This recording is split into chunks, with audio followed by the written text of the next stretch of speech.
Welcome to Car Shopping Questions and Answers. If you're car shopping right now, or you will be in the next 6 months, I want you to type me in the comments. If you are car shopping right now, or you will be in the next 6 months, type me in the comments. I'm here to talk to the people who are locked in, who care about their money for the next 30, 45 minutes about buying and leasing cars below market value. There's only three prices you can pay with any car. Market value, that's the price everyone pays. Negotiators pay market value. Above market value is people who just don't know how to negotiate at all, have no strategy. They're going to pay above market value. And then below market value. Below market value is reserved for the people with strategies, not negotiators. The reason we get below market deals is because we employ online strategies that are very easy to use, where we put dealers and banks against each other while we sit and relax at home. So start typing your questions. I do these live streams a couple days throughout the week to make sure you have all the answers you need to be able to buy, lease, and sell cars for the maximum money. And that's all we do here. So everything we'll be talking about is out of my new book. It's called It's called Cars from Home: 7 Steps to Saving Time, Money, and Avoiding Dealerships. It's 5-star rated, and you can get your copy for the next 30 minutes. It's part of my welcome offer for 75% off. It's normally $97, but if you get to my TikTok bio or my Instagram bio before 30 minutes is up, you got yours for $24. It'll be in your inbox in 2 or 3 minutes. I also have a comment on YouTube or in the Facebook comments for you to activate your 75% off. That's everything we'll be talking about today. Let's go with the first question, Dolan. Let's get the show on the road. And let's get to some unlearning and relearning. Philly Speed, the last car I bought, the dealership wanted me to use their financing instead of my pre-approval. So we always let the dealership see if they can beat the financing we have, but we also come in prepared. And now you got to be careful now, because banks are now scamming. Banks are locking people in with hard credit pull pre-approvals. So they know that the people are hip to pre-approvals. And so I want you to pay very close attention to any company, dealership included, that tries to lock you in, because that's the exact opposite of what we do. We do not let banks and dealerships lock us in, because that prevents us from shopping their competition. And the way that you save the big money, not the hundreds, if you want to save the thousands, the 3,000s, the 5,000s, the 10,000s, and more, is you're putting dealers and banks against each other. That is the name of the game, and that allows you to save more money than you've ever saved without being you could be the world's worst negotiator. You could be a horrible negotiator, and putting dealers and banks against each other is going to be how you save more money than the best negotiator in the world. So we don't do pre-approvals unless they're soft credit pull. If they're soft credit pull, we'll use the pre-approval to budget, because the only purpose of a pre-approval is to budget. Who's a homeowner? Type me if you're a homeowner.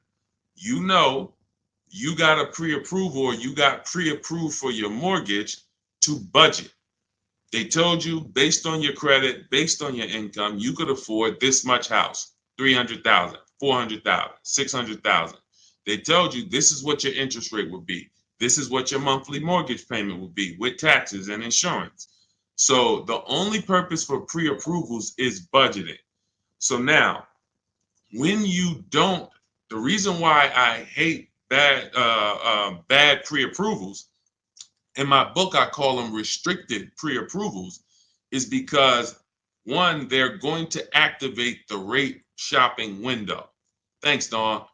The rate shopping window is a period of time that the credit bureaus give you to let multiple banks and lenders access your credit with a hard pull to compete. So within a 14-day period, you can have 20 banks access your credit, give you their best rate, so that you know you got the best rate because you created competition. Now, once you activate the first hard pull, the clock starts ticking. The clock starts ticking. And when you start, even see, You think this is your bank. It's not your bank. You don't own it. We don't own these banks. These are for-profit companies. Just like somebody said to me the other day at the gym, hey, I went to my car dealer and they told me this. I said, you own a car dealership? He said, oh, no, no, no. I meant the dealership that sold me the car. Okay, use those words wisely because it's not your dealership and it's not your bank. These people would not even want to know you if you weren't giving them money. So now that you actually know the truth and you're aware of what that is, let's start putting these people against each other so you can find out that these people aren't truly your friend. So the way we do it, I have a strategy I call the bank bidding war. This is what the credit bureaus allow. Again, you can Google Experian rate shopping, and you'll see an entire blog post that Experian put together saying how they allow you to rate shop with the hard pull, and at the end of the window, as long as you have multiple lenders within that period of time, not multiple dealers, not dealers running your credit, lenders, independent lenders, banks, credit unions, you're fine. At the end of the window, it's going to weigh on your credit like one hard inquiry. So if one hard inquiry would have lowered your credit score 10 points, 20 hard inquiries are going to lower your credit score the same 10 points because they see you're shopping for your rate. You don't get penalized for being diligent. You get rewarded because they know if you're shopping for your rate, you care about the $2,000 and $3,000 and $5,000 in your loan that you could save by getting the best interest rate. So we do this after we find our car, Philly Speed, because once we find our car, first of all, let me say this one thing. We separate who we buy our car from who we get our loan from. These two different people, because whoever wins the bid gets our loan. Whoever wins the bid gets to sell us a car. It's not the same person. It's not the same companies. What's up, Sheila? Good to see you, Sheila. So this is so once we find the dealer who's going to sell us the car, they win the bid, used car, new car.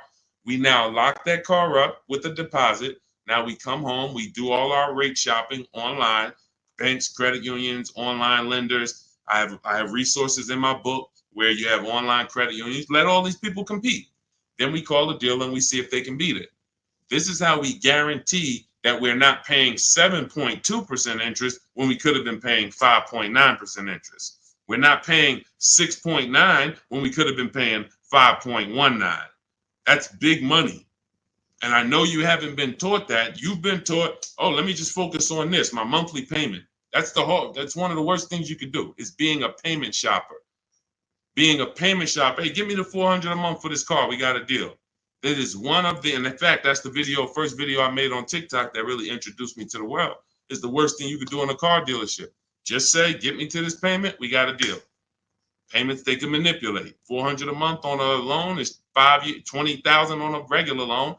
There could be $30,000 on a lease, $35,000 depending on the car. On a lease, could be $18,000, $15,000 with bad credit. $400 a month. There's so many ways to get this $400 a month. So you don't want to be mixing these things. You want to separate your loan shopping from your car shopping. And it's easy when you're paying cash. Cash buyers don't make these mistakes. Cash buyers still overpay. They don't get, unless they're bidding, but they don't make the mistake of mixing their payments and thinking, wow, just because I got a good monthly payment means I got a good price on the car. Absolutely not. You could have a great monthly payment, but you paid a terrible price for the car. Two totally different things. That's why we separate them. Go ahead, Dolan. I see a lot of questions coming in. Let's go. We'll keep more coming. Let's go. You ever had bad? Okay, let's go to the next question. I don't even know what that means. I don't even know what that means. Go ahead, Dolan. Next question. Maybe there was a typo.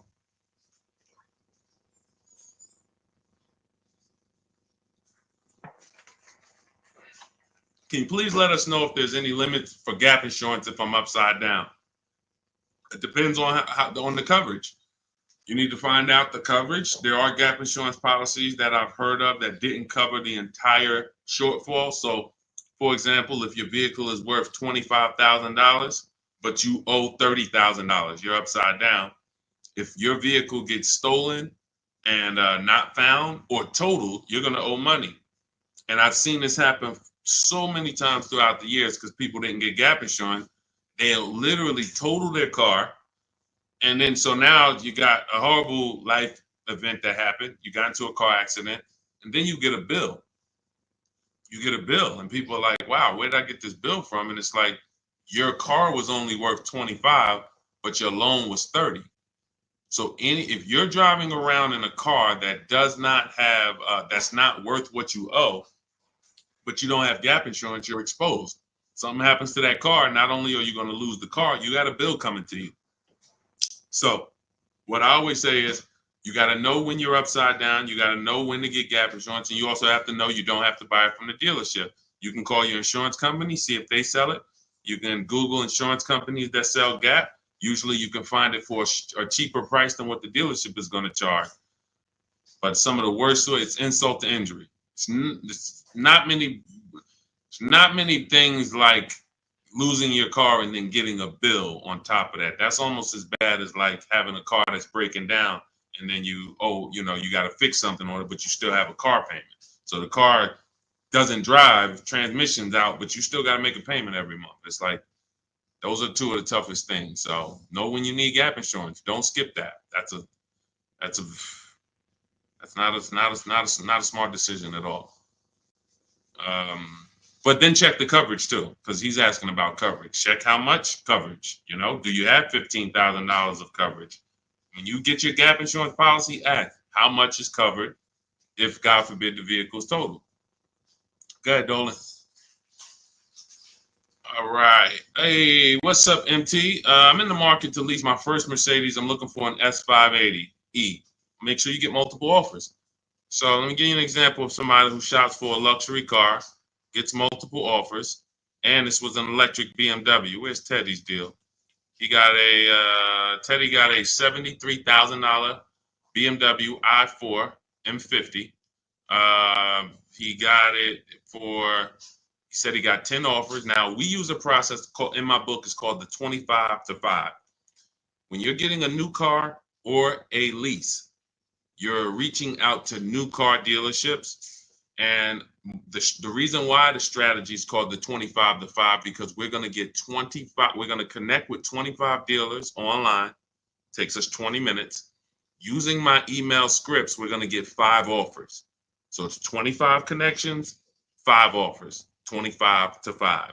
Now, some people you'll see they've gotten more offers using the strategy. In Teddy's case, he said, I received 10 offers. I only used the scripts provided. Closed on a 2024 BMW, $73,000 MSRP, $856 a month. Now, here's what I always say, and Teddy is going to confirm this. When you properly shop multiple offers, you are going to see a wide range. If you shop the right way, your best offer should be $150 to $200 apart, at least that different. So your highest offer should be at least close to $200 apart from your best offer. And sometimes it's even more than that. So in Teddy's case, you can see the dealer's initial offer came at $937 using the counter offer calculator, which I have in my book. You get access to this calculator where we put all our offers in, and then it spits out the counter offers based on the best offer we received. He said I counted at $829. He came back at $856. That's where he closed the deal at. So $856, $73,000 vehicle. That's a 1.1% lease.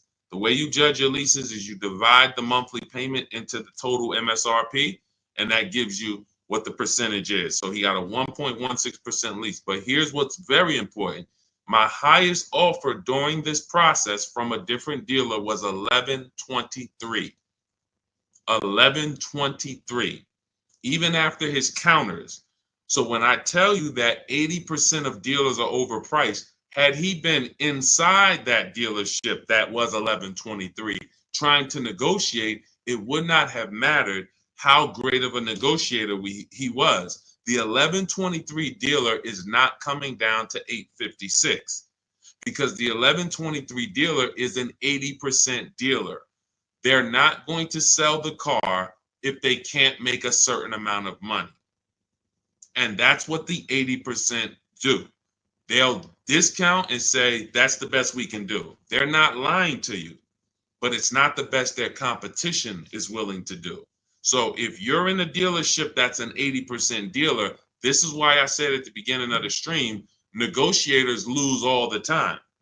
Great negotiators who don't use a bidding system lose all the time. I don't care if you're in sales, you say, Deshone, I've been in sales, I negotiate for a living. You lose all the time because there's no way for you to know the bottom of a vehicle. You don't know, is the bottom 7,000 off? Is it 3,000 off? Is it 15,000 off? What's the bottom? And the only way for you to know the bottom is to get multiple offers from multiple dealers and see the one who gives you the best offer. That's what confirms what the bottom is. So this is what you do. If you're talking about leasing an S580, this is what you do. You get multiple offers. On an S580 $100,000 car, you should see a $400 swing from your best offer to your worst offer. You might see $1,100 a month and you might see $1,500 a month from one dealer. That is from a different dealer. That's how different it is. Now, if you want to call around and try to get the quotes yourself by the phone, you can do that. We don't do that. We use email because I believe that most people don't like talking to car dealerships. Believe it or not, there are some people who do, and God bless them. Go ahead, do your thing if that's you. Start calling around. But if you're like, you just want to be able to copy and paste and use emails, that is all in my digital book, Cars from Home, 7 Steps to Saving Time, Money, and Avoiding Dealerships. It's already 5-star rated. Thank you to everybody who's taken the time to write a review about the book. This is one that we got the other day. Marguerite, I started pulling these up. This book is a must if you're thinking of getting a new or used car. So much has changed in the process since I bought my car 40 years ago. Think of it as a workbook. Even though you finish the book, you'll refer back to it several times. This is another one that I snatched.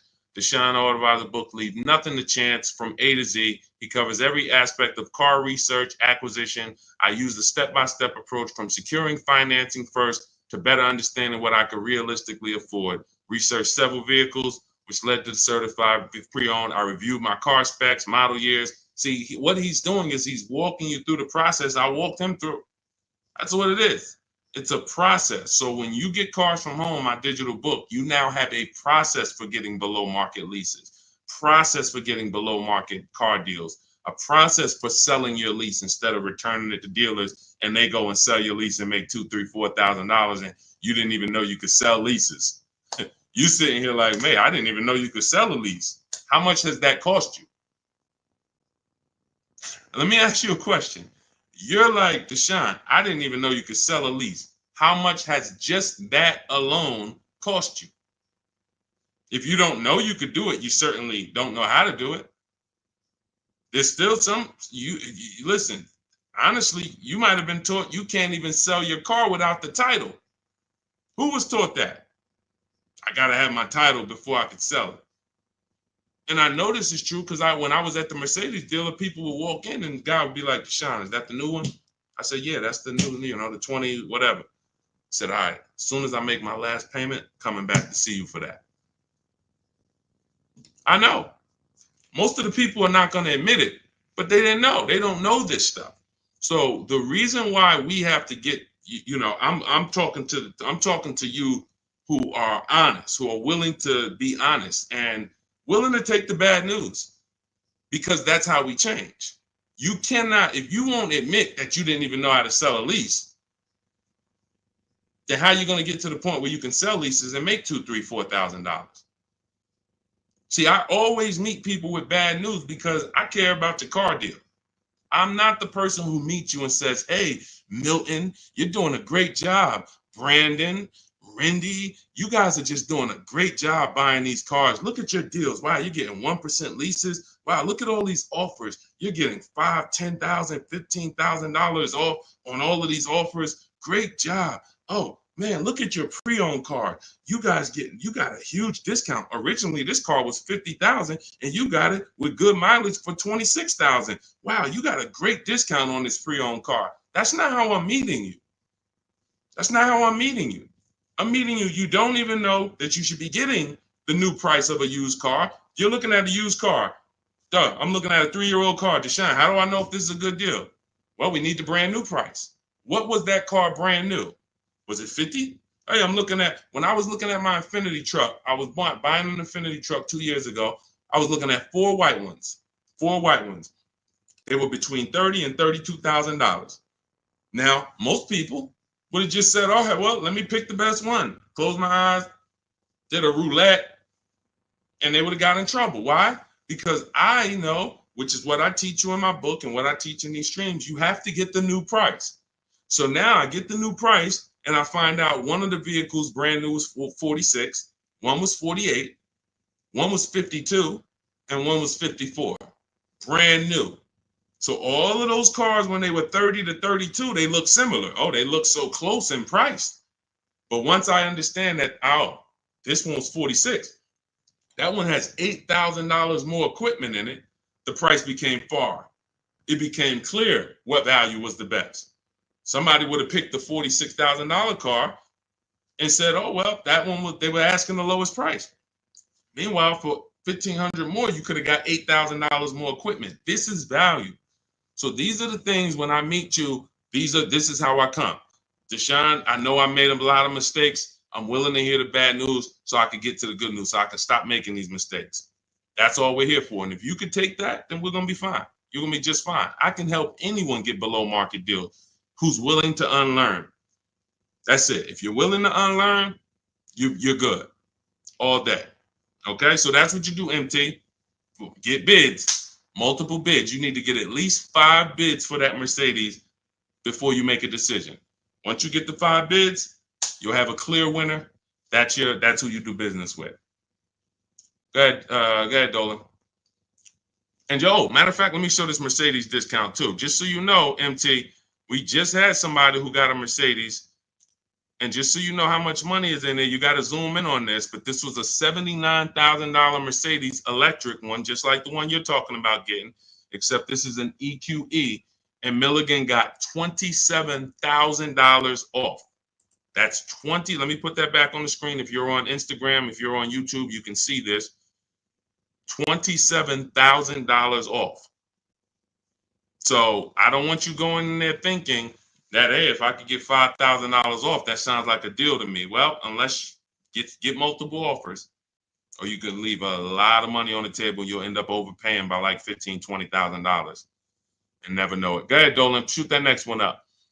All right, welcome to the new people who just jumped on. This is Car Shopping Questions and Answers. We're doing rapid fire Q&A. Any car question, throw it up, type it up. Dolan will pull it into the screen. And shout out to the people who have liked the broadcast. Hit that like button. It means a lot. You make sure you run once you do that, you let the algorithm know we're talking big money over here. All right, ID Corals. What's the most discount seeing on a RAV4 Premium? You're feeling for the bottom. That's a losing strategy. So when I look at a vehicle like Tiffany's vehicle, Tiffany, look, she gets a Mazda 2024 CX-90. Her best offer from all of her bids was $6,530 off. At the time last year, Eddie got a Toyota 2023 hybrid Camry. Those were hot. His best offer at the time was $2,086 under MSRP. That was a time when people were still charging over MSRP for some of these hybrids and some of these Camrys. So you don't know what your offer is going to be. I wish I could tell you that, hey, a Jeep Grand Cherokee, if you get $7,000 off, that's the bottom. A BMW X5, if you get $6,000 off, that's the bottom. No one knows. And frankly, there's never going to be a way to know. The only way that you possibly could know is if you're in our network and you see people who make a deal. I'll give you an example. If I see Ansley picks up his QX, his Infinity QX 60. I see Ansley, let's see, he picks up his Infinity QX 60, $58,000 vehicle. He gets it for $554, no money down. He leased it. $554, no money down on his lease. That's a under 1% lease, if you're not aware of how leases are judged.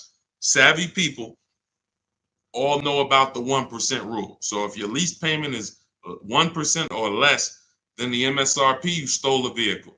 So this is a 1% lease, no money down. That's the only way we can judge a 1% lease, not with money down. So when I look at the discount on this, he probably got $7,000-8,000 off that Infiniti. He might have got you can't get that type of payment without getting huge amounts off and huge rebates. But he did not know that he was going to get that type of payment on his Infiniti. He did not know that he was going to get that type of payment. He went in, he shopped the market using our strategies. And just so you know, once you know how to do this, it only takes you 90 minutes to shop the market. When you see these people, look at Ansley's last sentence. Started the process Saturday, accepted a deal Monday.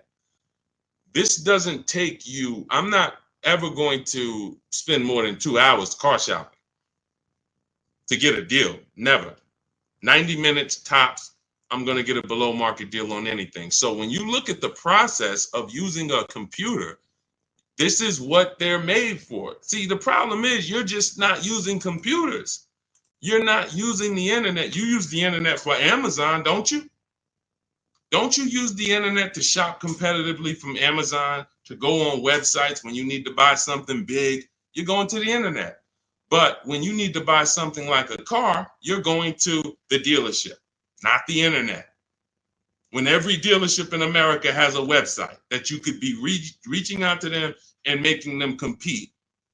But no one knows what the below market deal is going to be, Cora. It's just ID corals. There's no way to know. We have people who, you saw Milligan, her below market deal was $27,000. It depends on the vehicle. That was an electric Mercedes. Sean's below market deal on a F-150 Lightning that he got was $20,000 off. Where's his deal? Look, Kimberly, she got a Maserati. That particular Maserati, the below market deal was $20,000 off. But as I said, Sean, $20,000 off. But Tiffany was $6,500 off. So when you see on the Mazda, so it's different for every vehicle. You have to understand that. And there's no way for you guys to know that. Unless you're in our group and then you see somebody get a car that you want and you're like, wow, if he just got 20 and he did that work, then I know the below market deal is 20. Let me go get it. But you still got to send your offers out. But there's no way to know. And when you try to guess, you get in trouble. That's what negotiators do. That's what negotiators do. They'd be like, all right, I feel like I got 7,000 off this. I think I did good. What if you could have got 12? What if you could have got 17? You're not doing good. All right, go ahead, Dolan. Absolutely applies to used cars. Our system in my book, somebody said, does this apply to used cars? Our system in my book is below market used cars, below market leases, and below market new car purchases. We also have the bank bidding war where we make banks and credit unions bid for our business instead of going and begging one bank to give us a loan. So we also sell leases and sell. So we run pretty much an organized bidding system for car buying and leasing. That's what we do. In a nutshell, what separates Cars from Home from any other channel? What separates my teachings from anyone else? We have an organized system for making people bid for our business. We send them through a round robin. That's how we have grandmothers who save more money than the best negotiator. It's just that simple. Rosalie. Rosalie's deal is insane. Look at Rosalie. And I wish some of you, I know some of you have these cars. That's the reason I show all of these different cars, because you might have these cars and you didn't get these prices. So that should be a wake-up call when I show all these cars, Jeep Grand Cherokees, QX50s, Mazda CX90s. Some of you have these vehicles. And you can look at your deal, look at your paperwork, look at your selling price. Look, do you see any rebates included? Look at your price and be like, you'll see, man, I didn't get these prices. She got a 2024 Infiniti QX60, $59,000 vehicle. Look, her payment is $592 a month. It's a $59,000 vehicle. Some of you lease this vehicle, you put down $5,000 and your payment's $500 a month. She put down nothing. So this is below market. I told you at the beginning of the stream, it's 3 prices that you can pay for any car. 3 prices. Market value, that's what negotiators pay. Above market value, that's for people with no strategy pay. Can't negotiate, no strategy. Just please, just get it over with. Tell me what it costs. They're paying above market value. And then below market value. Below market value is reserved for the people who know how to make people bid and compete for their business. Okay. All right, go ahead. Every time you get a hard pull on your credit, it brings down your credit score. That's why you want to mix them with, you want to have, all right. So first of all, you want to understand that this is called the bank bidding war. And this is an organized process that we created based on what the credit bureaus allow. The credit bureaus allow you to have multiple banks and lenders access your credit within a certain period of time, and it will show as one hard inquiry on your score. You'll see the inquiries, but the score, where one inquiry might drop your score 10 points, you could have 20 inquiries, but it's still going to be the same 10 points. And you can Google very simply, go to Google, type in Experian, which is a credit bureau, rate shopping. And you'll see the article that Experian themselves wrote telling you how you can rate shop. Banks don't want you to know this. Dealerships don't want you to know this, but we do this. So this isn't something that's new to us. It may be brand new to you, but think about that. If you are letting a lender lock you in to one offer, that means you're not shopping your interest rate. If you're going to Navy Federal because you're so gung-ho and super chummy with Navy Federal, but you're not letting anyone else compete against them, then you're not getting the best interest rate you could be getting. You certainly don't know it. You think because, oh, Navy Federal, they're my credit union, they would never charge me a higher interest rate than someone else would. Who said that? Their goal is to make money. So we use a strategy that is allowed by the banks, by the credit union, by the credit bureaus, and most people don't know about it. That's fine. Most people don't know anything about what I'm talking about. So everything that we're talking about here, most people don't know about selling leases. Most people don't know about getting bids for their cars instead of trading. Most people don't know about sitting online and contacting 20 dealers to get a lease quote using online scripts, emailing only to get 5 offers. Most people don't know about anything we're talking about. Leasing and how leasing saves you way more money than buying unless you keep your cars 8 years. If you keep your cars 8 years, then leasing doesn't save you more than buying. But if you don't keep your cars 8 years, leasing, getting below market lease deals like some of the ones you see that I've shown you, saves you way more, thousands more than buying. Most people don't know any of this. So it's not about that. It's about, will you know it, Dawn? I don't care about what most people know. I care about the people who are like, look, I want to know this. I want to know how to make sure I shop for my interest rate and don't let the dealer shop for it for me, or don't just let one bank give me their offer. No, it's too much money. You know the difference between, and I want to pull this up, the difference in interest between on a $40,000 loan, 40K loan, what's the difference in interest from, let's say, 5.9 to 7.9%? Because we're so busy talking about the money on the car, but we totally overlook the money in the loan. And we don't. So when in my process, those of you who have my book, you know the bank bidding war. You know we're taking shopping at home for our loan just as serious as we're taking getting the best price for our car.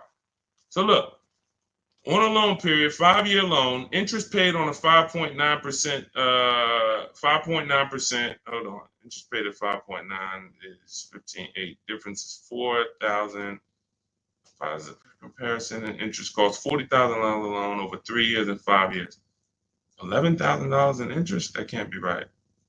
Interest paid is that can't be right. Hold on.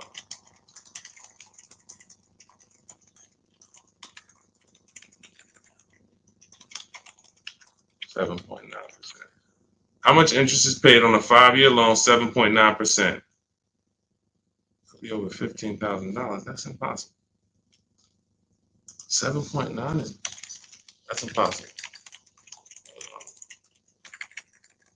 Hold on. Now I gotta figure this out.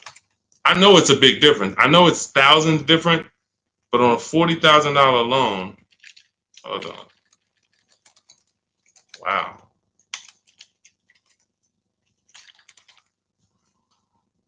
All right, so if I put in a $40,000 loan, 60 months, 7.9% interest, 0 down payment. Forget about sales tax. Let's see, calculate. All right. Principal, interest. Why is it not giving me? Here we go. Total loan interest is $8,500.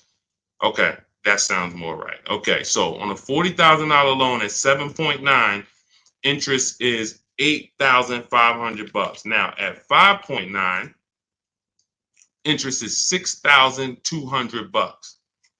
$6,200 versus $8,500. That is $2,300. $2,300 from 7.9 to 5.9. So when Navy Federal gives you a 7.9% rate and you just like, oh, well, I guess I'll just take it. That's my credit union. And you're not shopping them.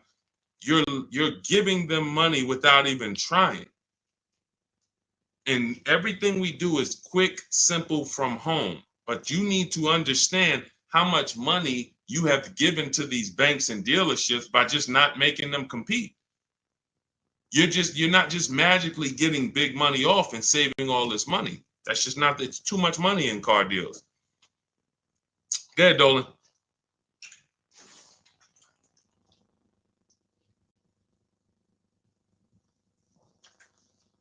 See, I see a lot in a lot of these questions. What I'm seeing is people trying to feel for the bottom. You don't want to use competitive strategies. You're not going to get there that way. Michelle, what's a good APR on a 2014 car? First of all, a 10-year-old car, you shouldn't have a loan. In my book, I teach something called the rule of 72 and the 10th birthday. 72 months is the longest loan you want to take on a car. Anything longer than that is like a 50-year mortgage. If you got to take a 50-year mortgage to afford a house, you can't afford the house. So why is the 10th birthday there? Well, that's because we should have the car paid off by the 10th birthday. In true affordability, you can do this. If you can truly afford a car, you can do this. You can get a car on a 6-year loan that has a payment that you can pay off by the time the car turns 10. You know who can do this? People who are buying cars they can't afford. People who want to get the Dodge Hellcat or the Dodge Demon and they can't afford the $70,000. So they're going to get one that's a 2017 with 90,000 miles on it, and they're going to pay $15,000 for it, $15,000. But the car is crap. Car's crap, $18,000, $20,000, but it's crap. Cars hasn't been taken care of, and they're going to take out a 6-year loan on it. So they're going to take out a 6-year loan on a car that is already old with high mileage. I've seen this. I call this the repo recipe. Some of you may have seen the video that I made on the repo recipe. The repo recipe created the rule of 72 on the 10th birthday, where I started looking and saying, by far, the amount of people I see losing cars to repossessions are people with loans on older cars. They own loans on older cars that instead of getting a nice, smaller, maybe less socially impressive used car, they want to get something that looks better, has more amenities to them, as more in a class of luxury, All right, Deshone, I could get this 2015 BMW. It's it has 90,000 miles on it. They only asking 14 grand. It's a horrible decision unless you can pay cash, because all you're doing is investing in a car for 5, 6 years with payments that is already due for repairs. At 10 years old, the car you're asking about, Michelle, is already due for repairs. This is the age of the car. This is the age of the life cycle of the car where repairs should be normal. 10 years old, the car should be paid off. And every 2 years, you go to your mechanic. Hey, what does it need? They say, okay, hey, you got to put 1,000 into it. You got to put 800 into it. No problem. Here you go. Let me keep my car running. That's the age of repairs. But when you're starting a fresh loan on a car that is in the age of repairs, this is what I call the setup for the repo recipe, because you're going to now get this payment, 400 a month, 300 a month, 500 a month, whatever it is, and you now have a surprise. Hey, car's breaking down. Hey, what's this light flashing on my dashboard? Hey, what's this going on? What's this sound I'm hearing in the back? That's because you bought a car that is in the age of repair and you just bought it like it wasn't. See, if you drop cash on it, 15 grand, I don't got no problem with that.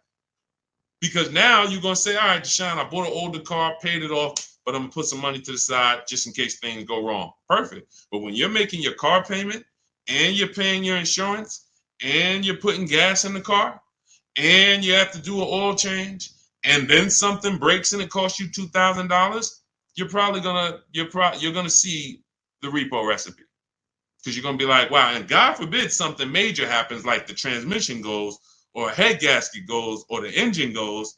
Oh, forget it. Now you're sitting there with a $400 payment on a 10-year-old car that literally you still owe $16,000 on, and it doesn't even drive. You need an engine. Happens all the time. I've been seeing it happen since 2006 when I got in the car business. And what's the reason? Older cars, long loans.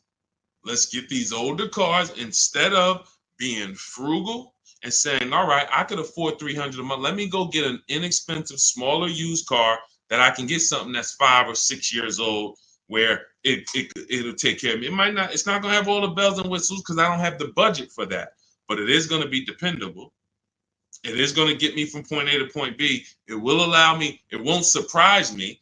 I'm not going to come out one day to go to work and the car is broken down on me. Now I'm calling out of work and I got to call a tow truck and all of this stuff you're going to have with this 2014.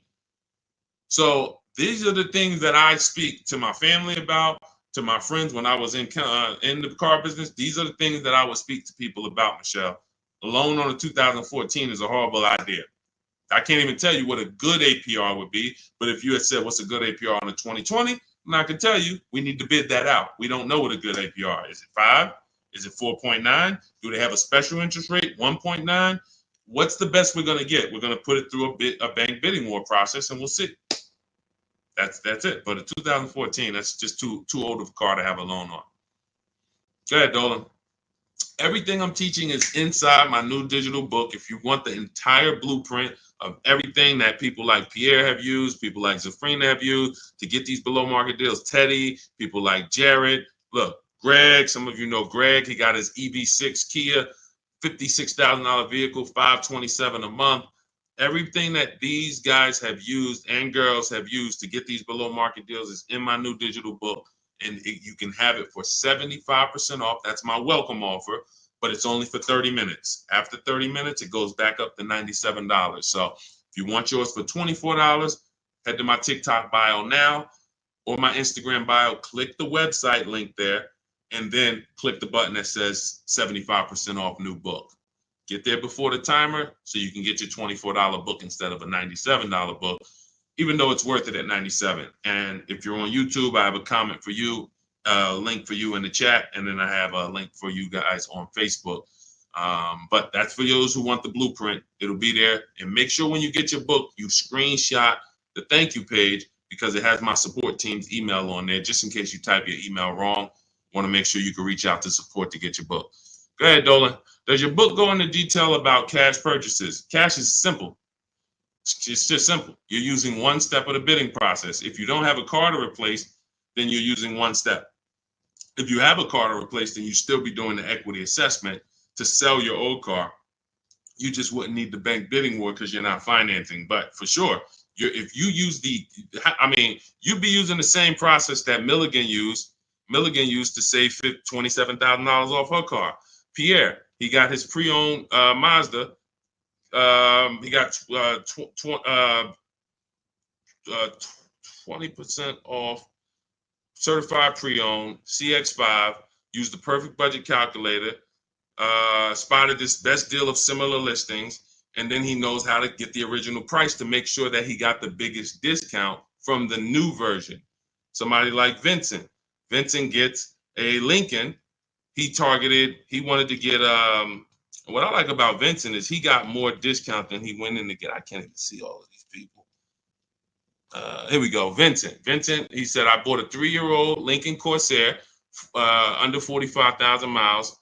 He targeted to get 30 to 35% off original MSRP using the multiple marketplace strategy in my book. He got a 43% off MSRP, original MSRP. See, that original MSRP, that's different language. That's language that you should be using when you buy a pre-owned car. There's no pre-owned car that you should be buying from this day forward, and the original MSRP is not in your language. It just makes no sense. How do you know what the price is if the price you're paying is good or not? What are you basing it off of? Market value? What the other ones are listed at all? That doesn't matter. What matters is how much was that car originally? 60,000? Okay, now they're offering it for 30. It's 50% off. How much was this car originally? 52? Now they're offering it for 30. Okay, what's the better discount? That's what matters with a used car when it comes to getting the best price. Now, that has nothing to do with getting a quality car. We have different steps we take to get a quality car. You have to check the Carfax. You have to look at the title. We don't want salvage title. We don't want frame damage. We don't want rebuilt titles. We don't want rentals. So you're checking the title. We're looking at accident history. We're looking at service records. We're checking to make sure that there's no bad data on that vehicle. It doesn't have electric problems, doesn't have software problems. We do all of this in literally 15 minutes. That's our steps for making sure we don't get a bad used car. But when it comes to pricing, you must know the original MSRP, or you can't. Nothing else matters when it comes to used car pricing. So that's all in my new book. Grab your copy. You'll have the entire blueprint for how we do this. Go ahead, Dolan.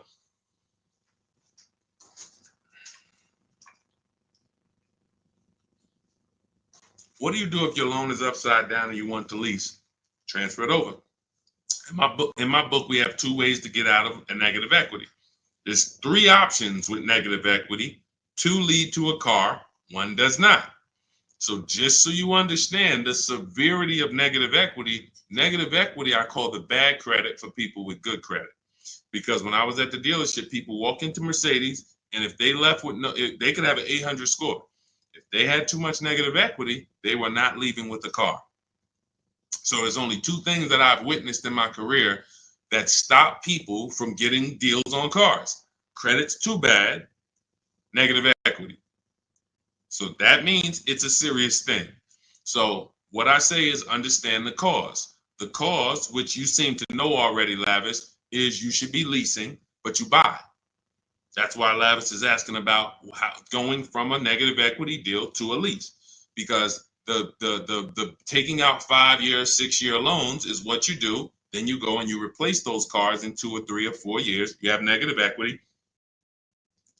Happens all the time, especially to you who doing no money down deals. And to those of you who are putting down like 5, 10 grand, you don't have any negative equity, but you're losing that money. You're not getting that money back. You put down 5 grand, 10 grand on a car, then you come to trade it in 5 years, and you come to trade it in 3 years. You're not getting that 5, 10 grand back. You don't because it's just the car depreciates too much. So you're just throwing money at these cars that is not coming back to you.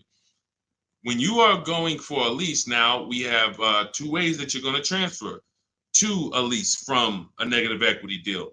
We're going to do our equity assessment. You're going to go to CarMax, go on these websites, CarMax, Driveway, Carvana, KBB, Instant Cash Offer, Car Gurus, and AutoNation.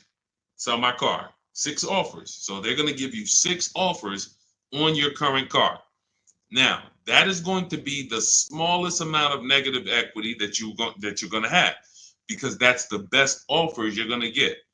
These are companies that fight every day to buy cars. That's what they do.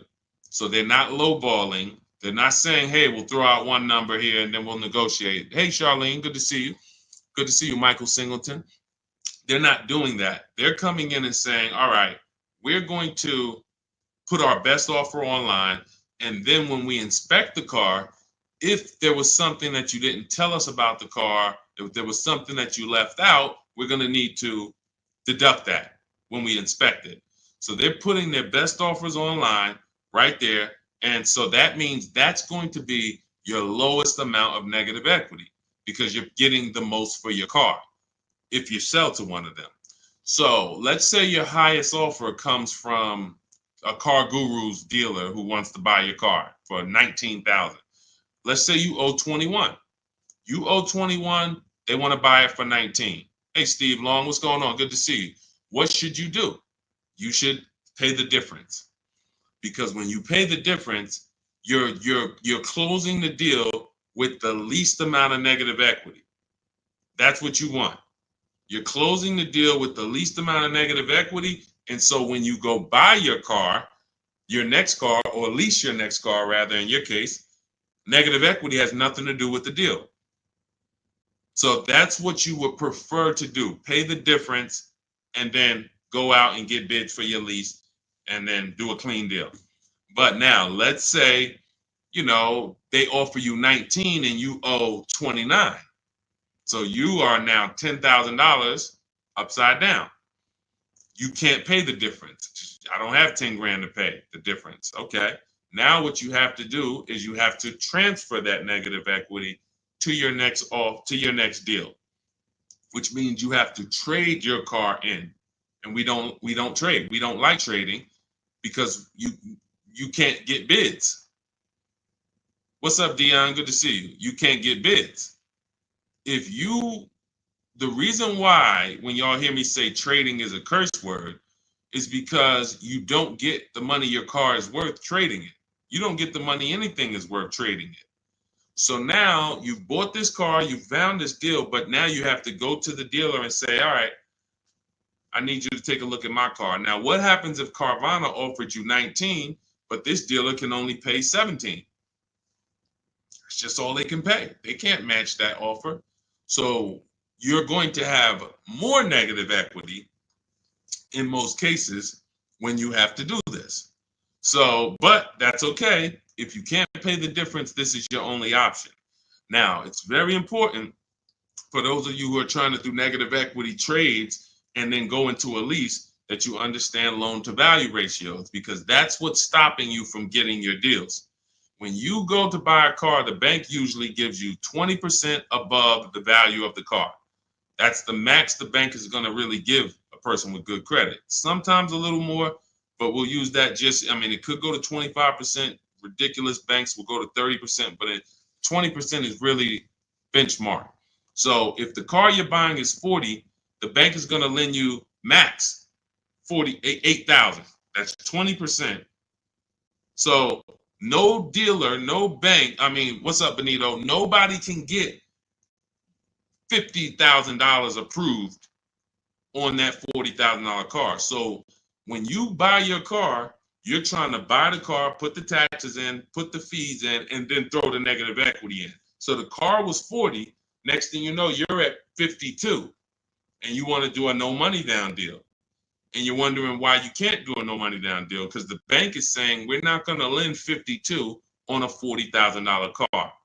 That's when they come to you and they'll say, hey, you got to put money down. Can you come up with $5 grand? Because we can't get the bank to approve it. It's loan to value. Now, also, what you need to keep in mind is when you can get big discounts off the vehicles, you can actually bring over more negative equity. When you look at Sean saved 20 grand off his vehicle. If he had to throw 7 grand negative equity on there, he could do it. If you had to throw it, honestly, he got a $20,000 discount. If he had to throw 20 grand of negative equity on here, he could do it. Payment's going to be high, but he could do it. It wouldn't affect the loan to value ratios because he got a huge discount off the vehicle. We talked about Tiffany. She got $6,500 off of her vehicle, her Mazda CX-90. If she wanted to slap $7,000 of negative equity on top of this deal, she could do it because she got a big discount. And the bank says, well, we're basing the loan off 44, not the fact you bought it for 36, 38. You got a big discount, but that we don't care about that. We're looking at 44 and we'll lend up to 51 or whatever. So if she gets $7,000 off and she wants to throw $7,000 in negative equity, the bank's going to say that's fine, no problem. So it has a lot. It has a lot to do with how much negative equity you have, and also what is the vehicle you're getting and how much discount did you get off that vehicle. That's what matters. So make sure you understand what's causing negative equity, which is for you. So because, like I said, Lavish seems to understand she's going into a lease, but the cause for negative equity is buying cars when you should be leasing. Very simple. Yeah, Bella, that's a $7,500 rebate, and that's not the only thing you should be thinking about. Like you want to look at what discount can you get in addition to the $7,500 rebate. That's how we have people that are saving, $15,000, $10,000, $20,000. They're getting the rebates for the electric vehicles, but they're also getting huge discounts from the dealers that are winning the bid. Go ahead, Dolan, shoot the next one out. Okay, all of this is in my new digital book. It's called Cars from Home, 7 Steps to Saving Time, Money, and Avoiding Dealerships. This is the blueprint. This is 14 years of car business experience with Mercedes, with General Motors, and running my own brokerage and teaching thousands of people online how to get these below market deals and using a system. We don't wing it. It's not an accident. It's not like, oh, I hope this works. This is a particular set of things you do online to make dealers and banks bid, and success is guaranteed. If you trust my process and forget about your old way of no process, you will be fine. The success is guaranteed. So as part of my welcome offer, you can get the book for 75% off. It's normally $97 because it's worth every penny. I didn't want to price the book like it was a regular book because it's not. So it's normally $97, but for 30 minutes, you can get your copy for 75% off as long as you get to my TikTok bio, click the picture of me before 30 minutes is up. The welcome offer is only 30 minutes, then the price goes back up to $97. So you can go to my TikTok bio, go to my Instagram bio, click the website. You can go to the comment section on YouTube or the comment section on Facebook. Click the link and get your 75% off. But make sure when you get your book, you screenshot the thank you page, because it has the link right there to open the book. And then I also email you a copy, but sometimes you'll type your email in incorrectly and we can't email it. So you'll have my support team's email just in case. Is Capital One a good option to finance a car? We get bids. We spent a lot of time. You must have just jumped on, Jen. We get bids.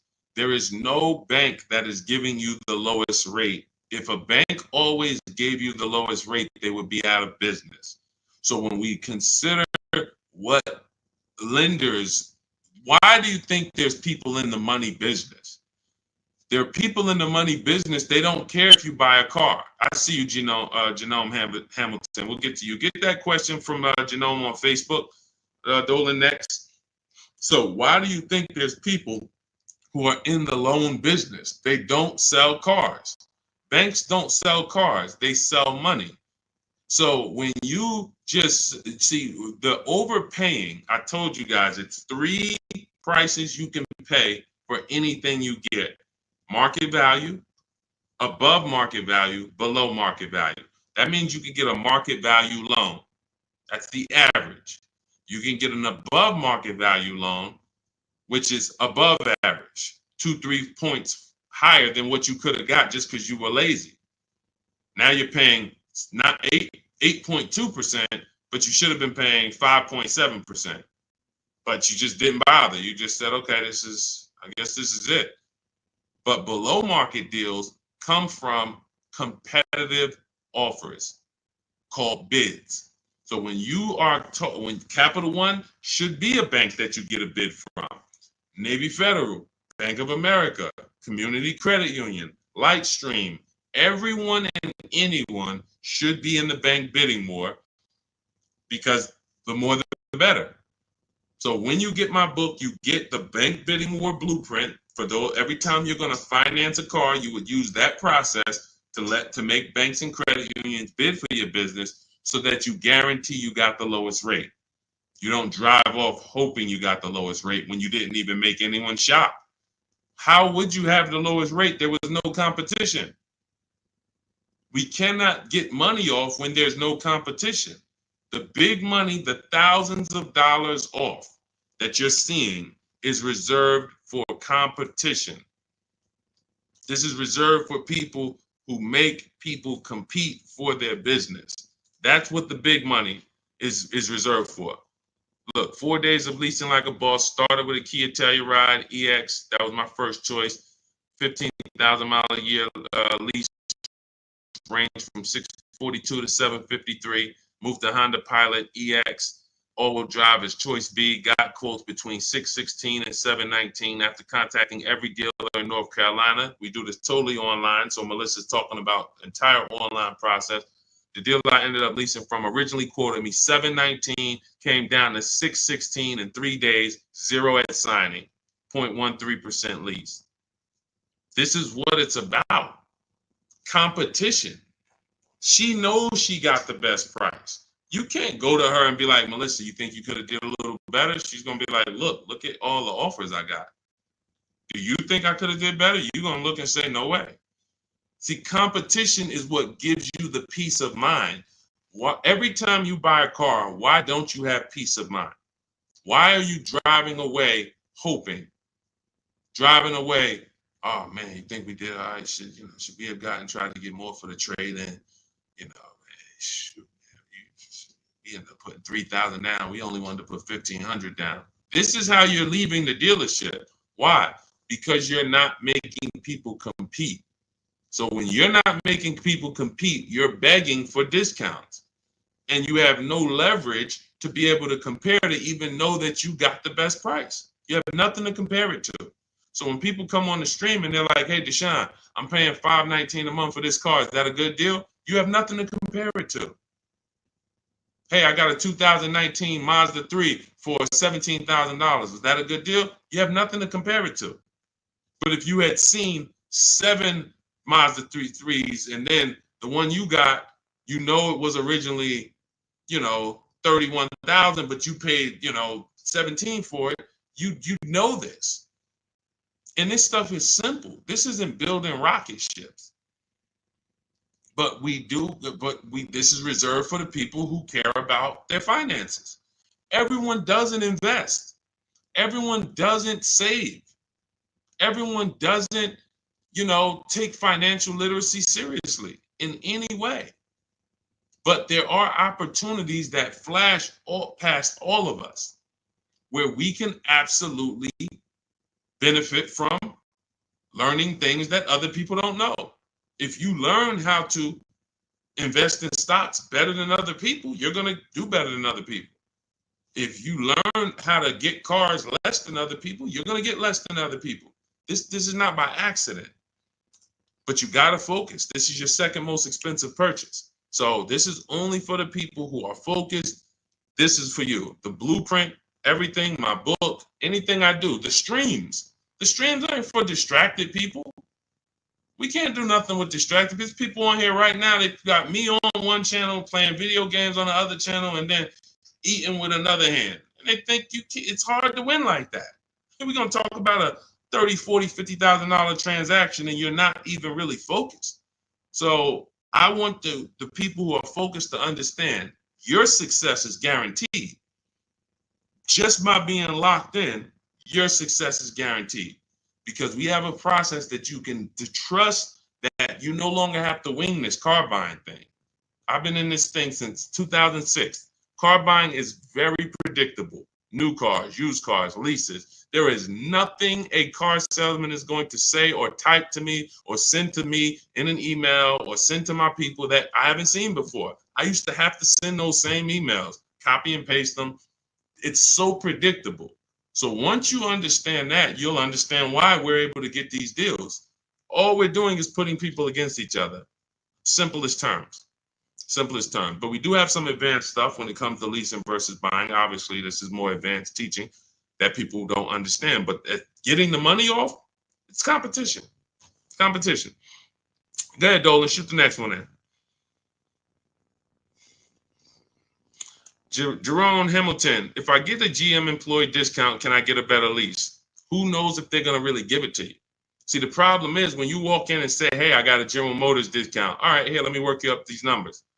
All right, it's $601 a month with $2,000 down. Oh, that's the GM price? Yep, that's the GM price. How do you know that? How do you know the GM price? How do you know it's not $3,000 in rebates that I'm holding back? How do you know it's not $3,000 in rebates and I'm only giving you $1,000 of it? Here, hey, I also we have $1,000 rebate. I also put in there for you. Oh yeah, you did with the GM pricing? Yep. You don't know. You don't know. So no matter whether we get X plan, GM deal, Mercedes fleet, does not matter, multiple offers. Because when you get multiple offers, what you're going to see is that some people are not going to give you the GM discount. And some people are not going to give you the rebates. They're just not going to do it. It's in their DNA. An 80% dealer is going to try to make everything they can make. I'm not giving this guy the $2,000 rebate. Wow, come on, I'll sell this car to somebody else. So now you're going to deal with an 80% dealer and hope you can get a deal. No. Once you see the 20% that says, here's your GM discount, and here's a $3,000 rebate, and here's the price. And then you compare it to the others, you're going to see, oh, those guys were trying to get over on me. Of course, that's what they do. That's what they do. 100%. Go ahead, Dolan. We always get bids. Doesn't matter. You can't trust anybody to give you a price and give you all the rebates and give you the hidden money like they're your friend. That's just not going to happen. If they rather make the $5,000 themselves, why am I volunteering money that you're not even asking for? You came in and you asked for a GM discount. I'm giving that to you, maybe. But you didn't ask me about these rebates. You didn't ask me about, I don't need to volunteer this. This is how they look at it. So many times you get in there, you go, oh, give me the invoice price. Can you give me the invoice price? We got a deal.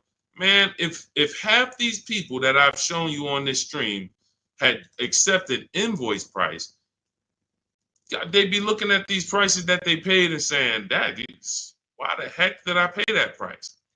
Invoice price means nothing. What if you got a $7,000 rebate, $15,000 rebate on some of these vehicles? What if you got a $4,000 rebate? Invoice price has nothing to do with rebates. So now, all right, I'll take off $2,500 to get you the invoice, but what about, that's it? You happy with that? Yeah, that's all I want. My father told me get the invoice price and I got a good deal. All right, your father was sadly misinformed. Unfortunately, thank you. I'm gonna take a vacation on this commission that we just made $7,000 on you. My cut is probably $1,200. I got a nice pay. Thank you. Thanks to your dad too. He's a good guy. Good guy. Keep following his advice. This is how it goes. Unfortunately, these people are not your friends. And as a former car salesman, I keep it straight. I keep it straight because unfortunately, most people on here, you just I'm going to my car dealer. These people are not your friends. You invite Charlie over to barbecues. Charlie is my friend. He's been selling me cars for 20 years. Sold my dad cars. Once you start making him compete, next time you buy a car, lease a car, say, hey, Charlie, look, I'm going to get a number from you, but I'm also going to get numbers from a couple other dealers. Hey, what you mean? Watch Charlie get mad. Watch Charlie get mad. What you mean? What, you don't trust me? I've been doing business with you for 20, 30 years. Yeah, but I want you to actually, I just want to, this guy Deshone told me I need to shop around, always make sure, because it's a lot of money I could be leaving on the table. Oh, man, come on, man. See, that's a person that never wanted to compete. He would rather come to your barbecues, be friends with you so that you don't make them compete. Because the minute you start making dealers compete, you're going to see how much money you've been losing. That's the only way. It's the only way. You start making these dealers compete, you're going to see, dang, I've been overpaying. Some people right now getting phone calls right now. Hey, come on in. We're going to upgrade your lease. Good news. We're going to keep your payment around the same price. Who's getting these phone calls? Who's getting these phone calls? Good news. I can get you out of your lease right now and get you into a new lease about the same payment.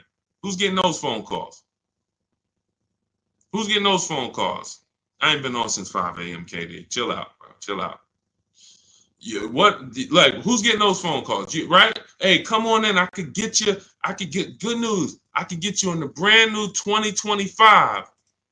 You don't even have to you don't even have to put no money down. Come on in, right? All of that, right? Everybody's getting those calls. Why? Because 2022 and 2021, they overcharged you and your payment is so high, even though deals are a whole lot better. They were better back then, but they put you in a high deal back then. Now what they're trying to do is keep you in that high deal, hoping you're used to it. And they want you to think that's normal.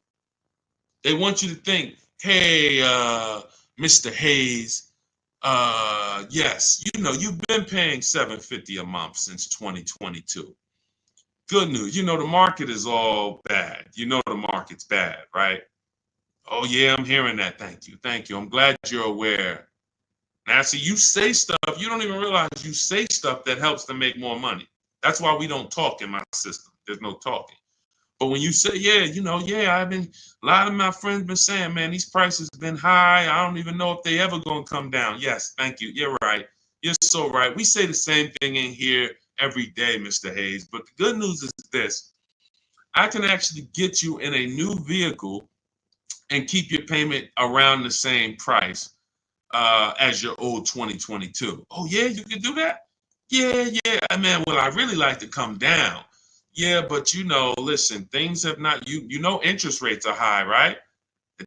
Have you been following interest rates? Yeah, I have been seeing that they're high and they've been high for a minute. Yeah, so that's all affecting the prices we can offer now. But, normally your price will go up by about $120. Normally you go up going to the 2025, but, I see you bought a car in the past and I was able to pull some strings, work with my manager, and we can get you on a new one, keep your price around the same.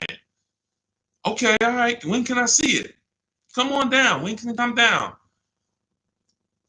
That price should be dropping from $750 to like $520 because the market is entirely different. There's been great deals out here since the daggone pandemic. It's been great deals. During the pandemic, we helped Bonita. Bonita got her Telluride. She got it for $600 a month during the pandemic. That's why I always show her deals. $600 a month. People are leasing these for $800 a month, $900 a month during the pandemic. This was 2022 when people were leaving out of the dealerships with axes in their heads. Couldn't believe how high they were paying. She believed $600 a month, her dream vehicle. So these deals have been out here. Look, Greg made this deal. Look, we've been making deals, below market deals. Look at Danielle. $44,000 vehicle, $550 a month, no money down. Charles, Palisade, $48,000 vehicle, $597 a month. Hyundai Palisade, top 5 SUVs in the market the last 3 years. So the people who tell you there's no deals, they don't know how to get them. So yes, when you go into, when you don't have strategy, I told y'all, I've said it, I think 3 times, maybe 4 on this stream. There's only 3 prices you can pay. Market value, that's what all the negotiators are going to pay. They think they did well. All they did is pay the average price of a negotiator. Now you got above market value. That's for the people who can't negotiate. You don't like negotiating. You're not good at it. You just close your eyes and hope that it works out for you. You're paying above market value. And then below market value, which is what you see these people pay because they're not negotiators. They make people bid. And when you make people bid, You don't have to be a negotiator. If someone comes in to fix, you want to get your kitchen redone, and they tell you, okay, it's going to be $50,000. Yeah, hey, is that your best price? All right, yeah, all right, because I'm going to have 3 or 4 other people come in and get a number too. Okay, well, I might be able to get you from like 50 down to like 45. Okay, it's all right. I'm going to have another person come. Another person says, I could do it for 41. Another person says, I could do it for 60. Okay, another person, I could do it for 42. Now you're creating competition, and all of them you tell, hey, getting multiple bids, and they're going to give you their best offer. Doesn't mean they're going to win, but when they know you are getting other prices, they're going to give you their best offer. And that's what I tell you. When people say that's our best offer, Mr. Nunn, that's my best offer, Mr. Henderson, they're not lying to you. That's their best offer. They're not going any lower because they want to make a lot of money. Look, man, I'm making $6,000 on this car. If I can't make it, I'll sell it to someone else. I'll sell it to someone else. I don't need to sell. That's how the 80% of dealers think. You expect the incentive to get a lot better the next few months, especially Ram. What are the incentives now? Unless you can tell me that you shop multiple dealers for Rams and you can show me 5 different offers you've gotten on a Ram, you don't know what the incentives are now. How can we wonder if stuff's going to be better? What are you comparing it to? You went into one dealer, Dodge dealer, hey, how much is this Ram? They told you and you're like, oh, well, that's expensive. 80% dealer. 80% dealer. And again, the only way for you to see how much you've been overpaying is to start using these strategies that we teach for multiple offers. And I know, sometimes it's hard to face that. Sometimes you would rather not see how much you've been losing. And that's understandable. It doesn't make financial sense, but it's an emotional decision that's understandable. I don't want to know, Deshone. I would rather keep shopping the way I've been shopping and save no money or the same money rather than shop the new way and then see that the old way was costing me tens of thousands of dollars. That doesn't make financial sense. But the people when you ask, are the incentives good? You got to know what the incentives are now. That means we run the market. When I was shopping for my mother a couple years ago, I ran all the offers on a Mazda CX-5 for her in October. I didn't like the deals. I didn't like the lease offers. I contacted them again in November, emailed them all again. Hey, what do we look like in November? Didn't like the deals. Emailed them one more time in December. Or one of the dealers actually reached back out to me and said, hey, I got this car coming in. We did the deal in December. That is keeping track of incentives. That's monitoring programs. If I shop the Ram right now, it'll take me no more than 60 minutes to get literally 5 to 7 offers on Ram. Using my system, the 25 to 5 strategy in my book, I go into the book, I literally use my scripts, and in 60 minutes, 90 minutes, I'll have 5, 7 offers on Rams. That's just how it works. So now I'm able to look and see, all right, what type of discounts are they offering? What are the incentives? What are the programs? Do I like them? Do I not? All right, let me check back let me check back next month. Let me see if there's any new incentives. So that's the way it works.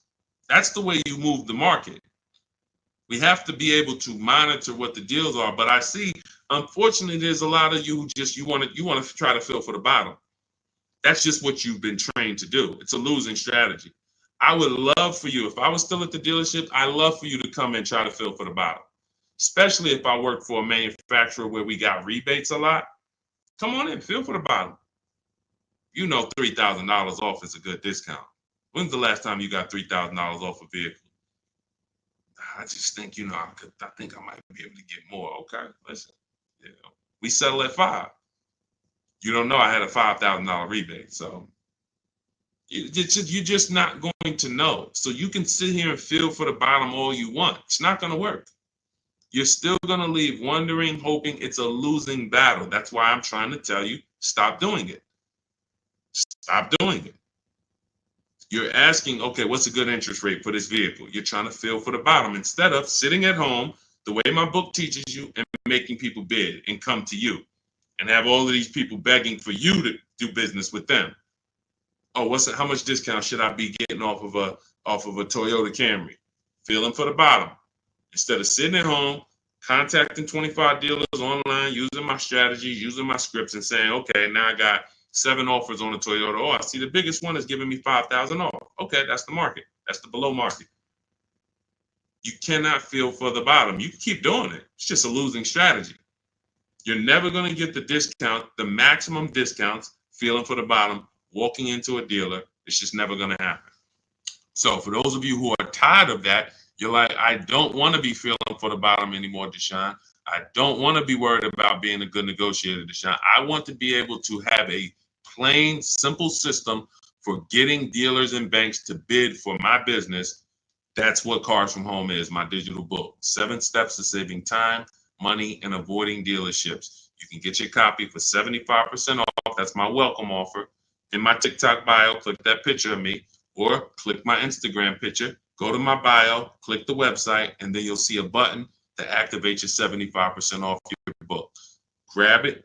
It'll be in your inbox. You'll have all the strategies necessary for paying these prices, the same prices you've been seeing me share throughout the stream. Or if you're on YouTube, I have a link for you in the comments. If you're on Facebook, I have a link in the comments for you. Grab your book, use it, and shop empowered. The old days are over. The days of going into dealerships, over. Spending more than 30 minutes in a dealership, over. You'll never do that again. Begging for discounts, over. Not knowing what to say, hoping, oh man, they told me don't tell them I had a trade. All of this garbage that they've been trying to, none of this stuff works because you're not employing competition. So all of those days of that's over. Watching social media videos, all right, man, let me try to remember this. All of that is over because we have the blueprint. It's already 5-star rated. You can Google it. Thank you to everybody who's reviewed the book on Goodreads. We appreciate you. We couldn't get to this many reviews and a 5-star rating without you guys taking the time to rate the book and review it. But grab your copy. As long as you get there before the 30 minutes is up, that welcome offer is only good for 30 minutes. After that, the book does go back up to $97, which is still a great price. But $24 is better than $97. So get there before the 30 minutes is up. TikTok bio, Instagram bio, YouTube comments, Facebook comments. Use the book and go win. All right? Unlearn everything you've been taught. That's the key. Leave everything you've been taught at the door. Trust this process. Success is guaranteed. All right? God bless you. I'll see you in the next stream.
Welcome to Car Shopping Questions and Answers. If you are car shopping now or you will be in the next 6 months, I want you to type me in the comments.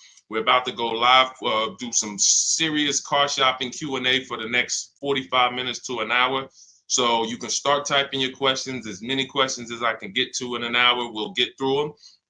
And what you often will see that someone else is going to ask the same question you have. So a lot of times you'll actually, even if you can't get your question into the stream, because usually by the time we get 20, 30 minutes in, we got lots of questions and we don't always get to them all. But usually someone else will literally ask the same question that you have. So, so we can start talking. I'm just sharing this to Facebook now.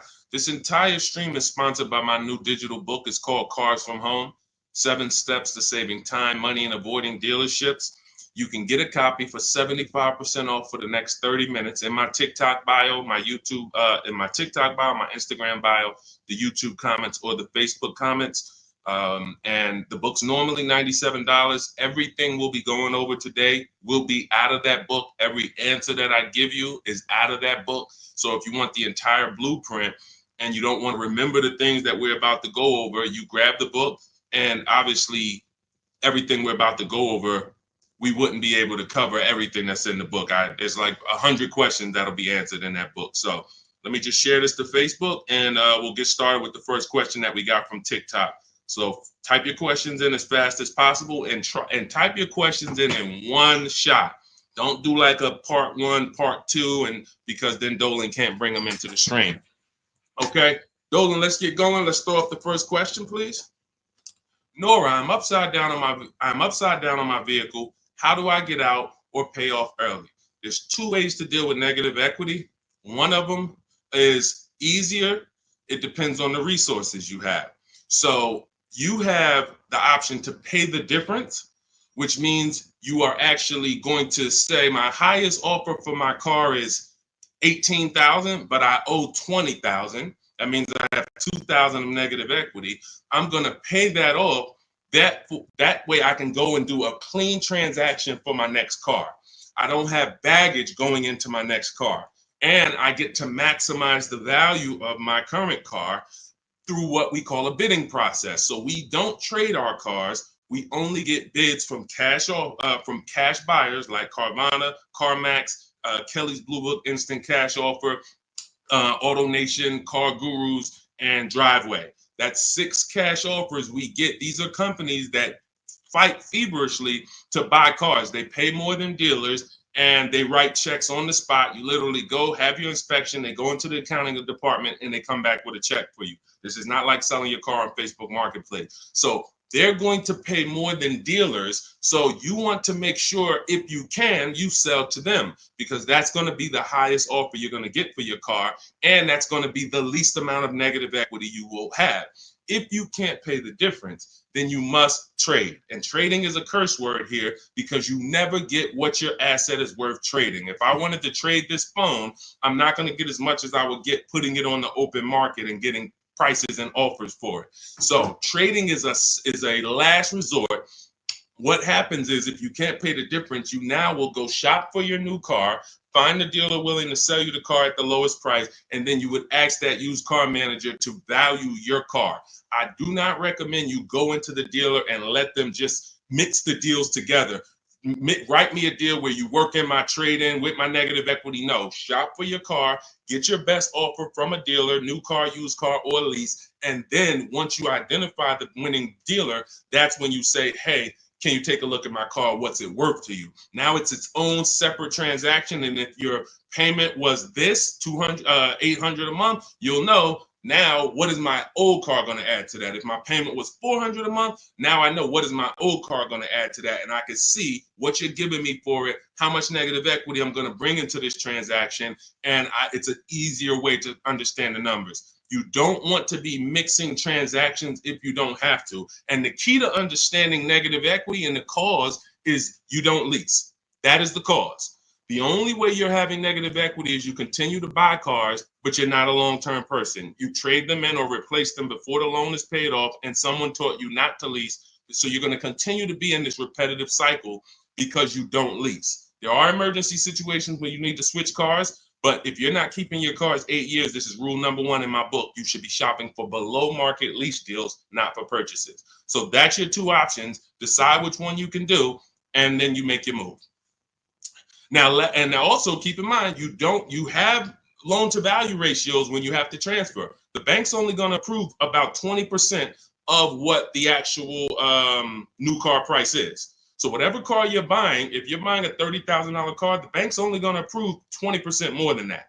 They're not going to allow you to slap $10,000 on a $15,000 car, because they're only, they have loan to value ratios. So what you want to do, if you have a large amount of negative equity, you want to shop for cars, and you want to shop for cars that you can get big discounts off of. There's certain cars that have rebates. They're not listed, but in my system, what I do is I teach you how to get bids on cars, You know, we have some people, I mean, I'll show you people who've gotten 15, 20, 30,000, $27,000 off. I'm not going to exaggerate. The biggest discount we've helped someone get using our strategies is Milligan on her Mercedes-Benz. She got $73,000 EQE, and she paid $51,000 for it, 54. It's $27,000 off. I got it up here. So if she had, let's just say she had 15,000 in negative equity, it's no problem. She's not going to blow out the loan to value ratios because she got a huge discount off the new price. So it's going to fall within the bank's parameters. But I hate negative equity. I call it the devil to your car deals. I call it the bad credit for people with good credit. So it's important that when you get out of it, you know what the cause is, because if you don't know the cause, you'll be in negative equity again in 3 years. Most of you who have negative equity, you should be moving from a purchase into a shopping for below market lease, and stop tying up your money in these cars, and you'll never have negative equity again. 8 long-term people who keep their cars 8+ years, you never have negative equity. See, that's, there's a reason for that. I'm keeping my car, I'm paying it off, I'm beating depreciation, I'm getting all the money out of my car. Short-term people should not be buying their cars. Go ahead, Dolan.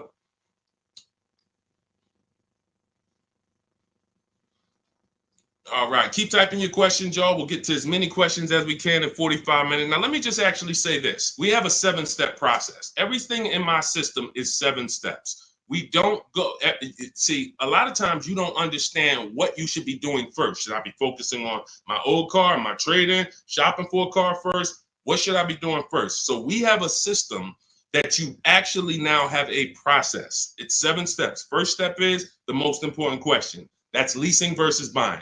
How are you going to beat depreciation? Because you're about to buy a depreciating asset. If you buy a depreciating asset with no plan to address or beat the depreciation, you are going to lose like everyone else loses. So we need to see, am I going to beat depreciation with a long-term purchase, or am I going to beat depreciation with a below market lease? Long-term purchase, I got to tie up my money. My money's going to be in the car 3 years, 5 years, 6 years, but over time, the depreciation is going to cool off.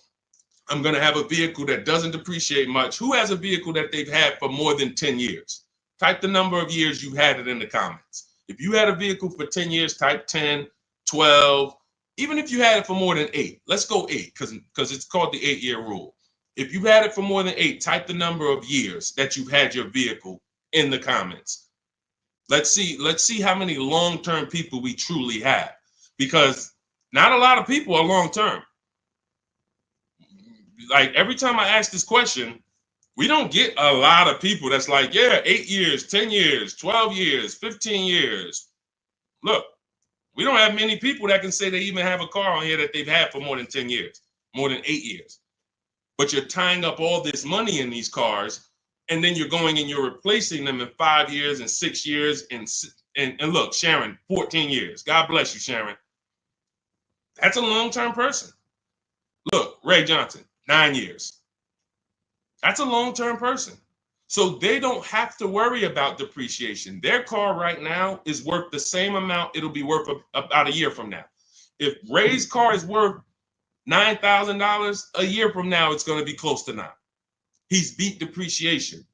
So if you're not buying cars to beat depreciation, you shouldn't be buying them, because you're not going to beat depreciation in the short term. You can't. It's impossible. The only way to beat depreciation as a short-term buyer is to get below market leases, because you're never tying up your money in that car. Not regular leases, below market leases. Big difference. Go ahead, Dolan. I see we had a question come from TikTok. Let's throw them up.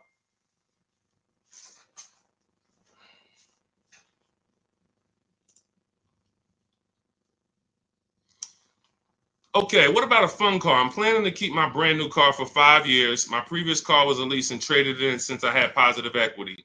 That you're going to lose. Keeping a car for 5 years, a brand new car for 5 years, you're going to lose. And I'm going to show you how big you're going to lose by doing this. You can't keep a car for 5 years. If you're telling me you plan to keep a brand new car for 5 years and then replace it, this is the depreciation curve. This is the depreciation curve. You're going on a sliding board. Whatever you paid for this car, let's say you paid $35,000. In 5 years, that car is going to be worth $17,000. maybe 15,000, depending on how much you drive. You're literally going down a sliding board, and then you're going down another sliding board when you get your next car.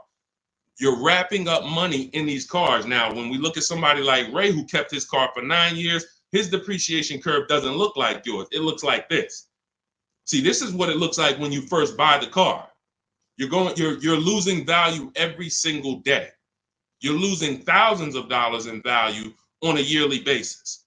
So when you go and say, all right, I'm going to just go buy this car, tie this up, let me show you why you can't do that compared to someone who's leasing. You're going to spend thousands of dollars more. So you take somebody who got a below market lease like Zafrina. No, that's too. Let's use Zafrina. She gets a $65,000 vehicle. She's paying $579 a month. $65,000 vehicle, $579 a month. That's what we call a 1% lease or below. When you have your lease payment is 1% of the MSRP or less, that means that's a 1% lease or lower. She has a 0.88% lease. Now, she's not, over the next 3 years, she's going to invest in this car, $579 times 36. She's going to invest $20,000 to drive a $65,000 car. Now, if somebody bought this $65,000 car, what's their payment? Every $5,000, remember this rule, is about $100 a month on a 5-year loan. Remember that rule. Every $5,000 when you look at a car is about $100 per month on a 5-year loan. So when you look at a $20,000 car, you should automatically say to yourself, that's going to cost me about $400 a month. You look at a $50,000 car, that's going to cost me about $1,000 a month on a 5-year loan. When you don't do that, now you let them put you in 6 and 7 year loans because you're not focused on what the real cost is. You're just like, get me to a low payment. If I get you to a low payment, I'm going to put you on an 8-year loan. So we know this. Looking at her car, she would be spending roughly $1,300 a month if she bought that car. Even if she got an incredible deal, saved 10 grand off of the car, she's still going to be spending about $1,100 a month. She's putting $579 a month into this car. How do you compare $579 to $1,100? How do you compare $579 to $1,300?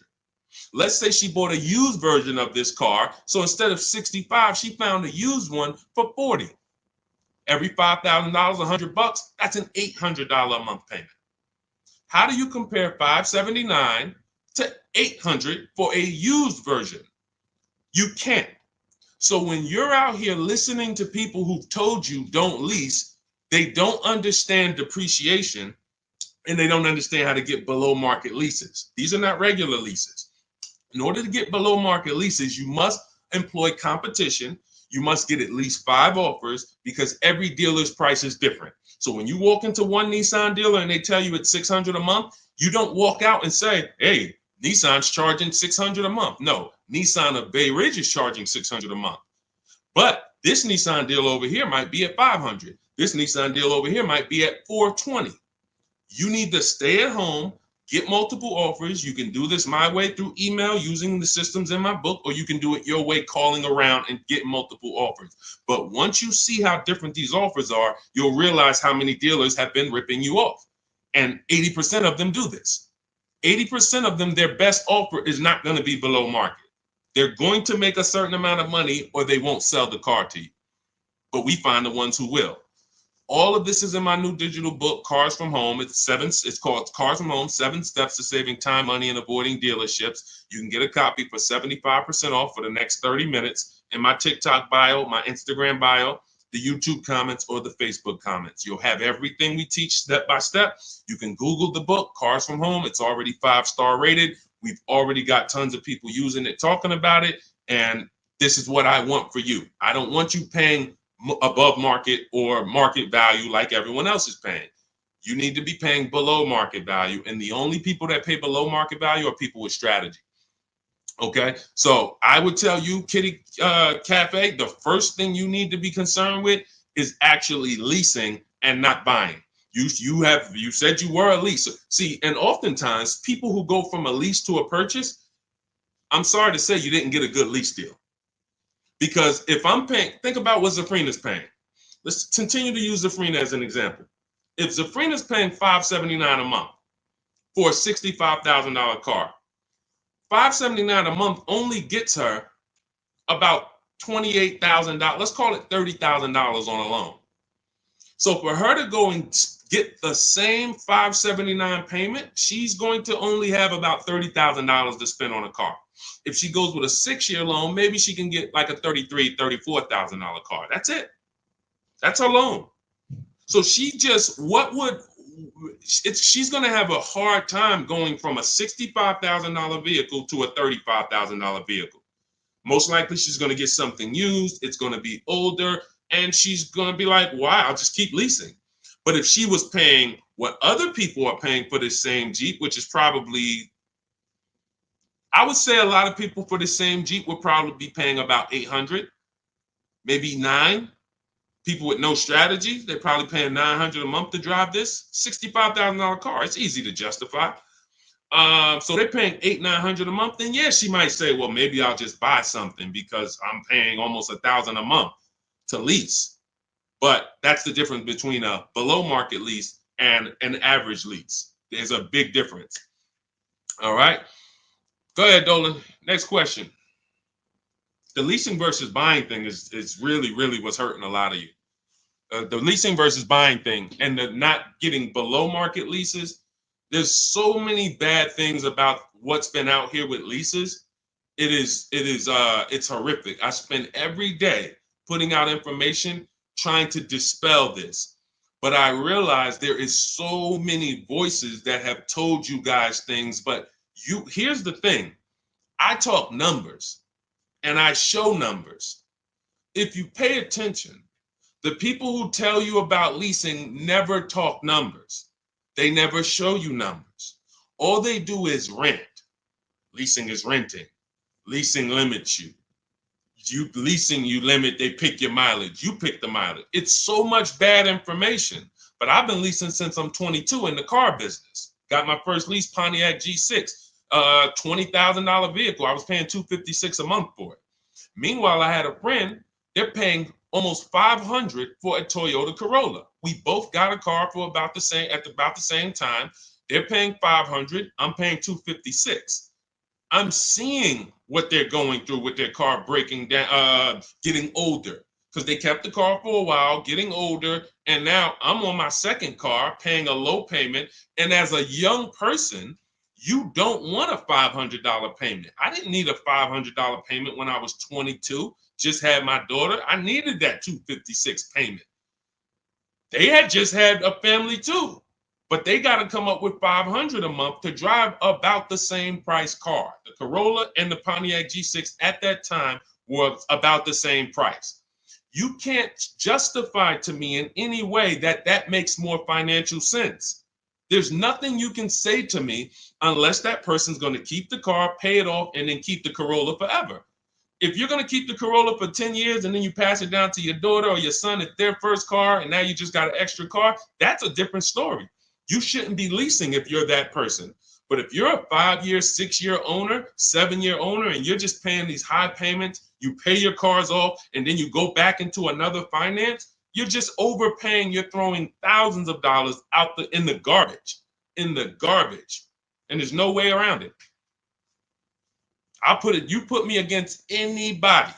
You put me on the stage with Dave Ramsey himself, the guy who has programmed thousands of people never to lease cars, and you give me 15 minutes. I don't need 2 hours with Dave. I don't need to debate you for 2 hours, Dave. If we're not talking about investing in mutual funds, you do a great job there. We're talking about the financial aspects of below market leases. Let me show you what a below market lease looks like. Let's consider what a person who buys their car is going to pay versus a person who gets a below market lease. Let's look at the resale values of this person who buys their car. When they go to trade that car in, what they're going to get back. And let's look at the net money they have lost compared to the person who got the below market leases. I will prove it to you in 10 to 15 minutes. And are you willing to tell your millions of people that you have programmed incorrectly because you know nothing about buying cars? You have programmed people based on you being a financial advisor, not a car person. You haven't seen thousands of car transactions to be able to say what you're saying. I've been involved with credit. Credit's a big part of what I do over the last 15 years. I don't teach it. Why? It's not my expertise. It's not my lane. It's easy for me to say, hey, I got a lot of people who need to know about credit. Let me just start giving y'all some credit advice. No, because I respect the people who have learned credit to the T. Dave Ramsey decides I want to teach about cars. That's where he has led millions of people astray. And he has thousands of people investing in cars, short term, losing on resale, getting killed by depreciation. And they're like, well, Dave told me to do this. It's hard. It's hard to help. It's hard to get those people to unlearn. Go ahead, Dolan. Next question. Keep typing your questions, y'all. We will get through as many as we can in the stream. Good point. I only financed as I wanted to upgrade from my lease. My lease was $180 a month for 36 months. That's a big change. $180 gets you $10,000 on a finance. That's all $180 a month gets you. Now, if you put money down, that's different. Obviously, there's a lot of cars that most cars don't lease for $180. So I'm assuming that you put some money down to get there. But again, what were you driving for these payments? You're driving a brand new car. There's no comparison. When you're getting below market deals on leases, there's no comparison. Again, let's look at Charles. Charles gets a Palisade, $48,000 vehicle. Some people, and you may own one of these. And if you were honest, you say, Deshone, I own that vehicle. How much is your payment? No money down. Probably $800-900 a month. Probably $1,000 a month. He's paying $597. Some people say, oh, Deshone, don't they limit you on mileage? No, you pick the mileage. Look at Jen. Jen got her Honda CRV. She's paying $512 a month. It's a $40,000 vehicle. That's normally $800 a month to buy on a 5-year loan. She's paying $512 a month, and then she upgraded the mileage from $12,000 to $18,000, and her payment went from $512 to $563. 40 some odd dollars. She gets to drive as much as she wants, as she needs to drive, not as much as she wants to drive, as much as she needs to drive. And the problem that that you may have with leasing is you didn't get the mileage you needed, and then you started blaming the lease. You knew you drove 15,000 miles a year, but instead of getting 15,000 miles a year, you took the 10,000 mile a year option. You looked at the payment for 10,000 because you might have not been getting a below market lease, so the payment was high, and you're like, okay, well, just give me the 10, and then you know you needed 15, so now you're going to pay the penalty based on not the lease's fault, based on you. You could have paid $45 more per month, got every bit of mileage you needed, and then you could have enjoyed your lease hassle-free, dropped it off in 3 years, no problem. So people are blaming the lease for their lack of understanding about how they should. They don't pick the mileage for you on the lease. You pick the mileage. We got people who drive 25,000 miles in lease because they don't want to keep their cars tied up and have that depreciation on a car they own. If they drove 25,000 miles, any high mileage drivers, type HM into the comments. Any high mileage drivers, you drive over 18,000 miles. If you bought your car, tied up that money in that car, and depreciated it with high mileage, that car is going to be worthless in 3 years because you put 75,000 miles on it, and then you come back to replace it, and you have 15 grand of negative equity, and you wonder why. You depreciated the car. Meanwhile, when I was at Hyundai, I had a guy, I worked at Hyundai as a manager for 6 weeks. I had a guy who came in, he was dropping off his lease. I learned something incredible. I said, car had 72,000 miles on it. I said, you leased this? He said, yeah, I used to buy. I stopped buying because I would always have negative equity. I only lease now. 25,000 miles a year. I drop it off every 3 years, get me a new one. I'm in sales. I looked at his lease contract and I saw that his payment was less than $200 a month more than what a normal below market lease on that Sonata was. If a normal below market lease was $350, he might have been paying like $550, $525. It wasn't $700. He was paying a couple dollars more, but he could drive 25,000 miles a year, drop that thing off, never have to worry about negative equity. Mileage doesn't stop you from leasing. It's not about how much you drive. It's about how long you're going to keep the car, because a below market lease is how we beat depreciation or long-term ownership. Nothing to do with how much you drive. You pay for the mileage whether you buy or lease. Doesn't matter. Go ahead, Dolan. Keep typing your questions, y'all. We'll get through as many as possible. What's up, Ashley? What's up, Kenyari? What's up, boss babe? Ashley, good to see you. But I made my wife lease a brand new electric Equinox, $350 per month, and no sales tax. The $180 was a 2021 Corolla lease before the chip shortage for $3,000 down. Solid, solid. These are the things that you don't want to get away from until you're ready to keep a car long term.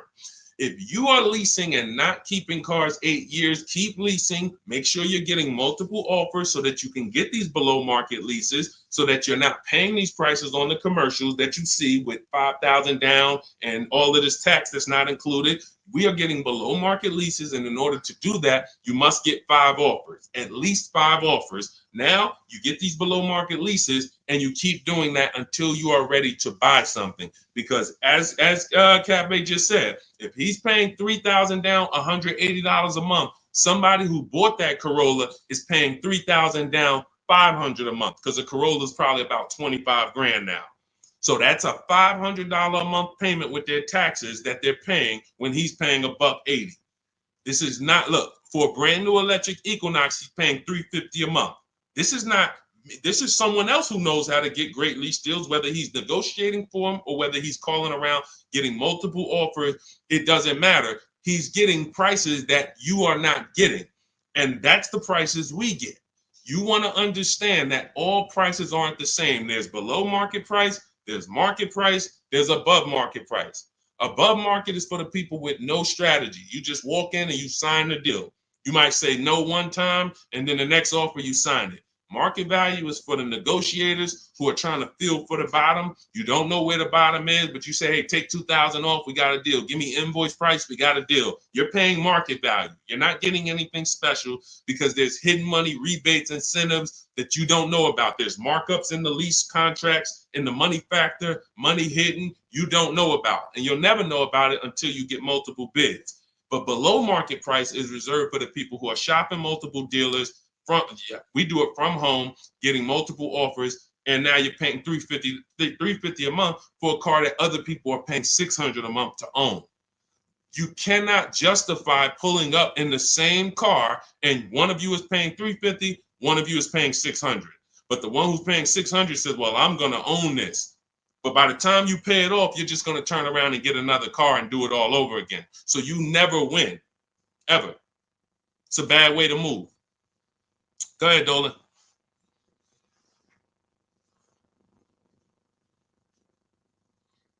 What's up, Ray Johnson? Do you need to... Hold on. Do you need to know all the bells and whistles? I don't know what that means. Can you rephrase that question? Let's type it in another way because I don't know what you mean by that. Can you elaborate? What about the people that drive high miles? You should still be asking yourself, how am I going to beat depreciation? The first step in my process is to determine what I'm going to do to beat depreciation on this depreciating asset I'm buying. So if you're a high mileage driver, you drive more than 18,000 miles per year, you're depreciating your car so rapidly that in 5 years, you're going to have, call it 100,000 miles plus on the vehicle, but your loan does not move that fast. Most of your loans are going to move this way, but your depreciation is moving like this because you are just using the heck out of the car. This is point and proof that you pay for usage, whether you buy or lease. If you bought a car and put 100,000 miles on it, you do pay for that.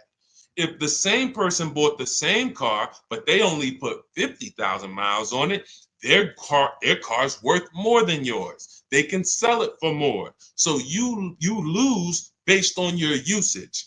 So in the short term, you can't win driving high miles because you are literally destroying the value of your car. Then you flip to another car. That'd be like you doing this. Hey, do me a favor. Give me this car. Let me depreciate it like crazy. Then let me swap it out and let me get this car depreciated like crazy. And you just keep doing it. Depreciate it like crazy. But you're never getting to the point where the car is paid off and now the car starts to depreciate like this. That's for the people. If you have a car that you've had for 10 years, 12 years, 9 years, 14 years, this is what the car is depreciating like. You're losing a little bit every year. If it was worth 9,000 this year, it's probably worth 8,200 next year. You beat depreciation. And that's when you enjoy, this is the benefits of ownership. This is what I call in my book, the reward stage.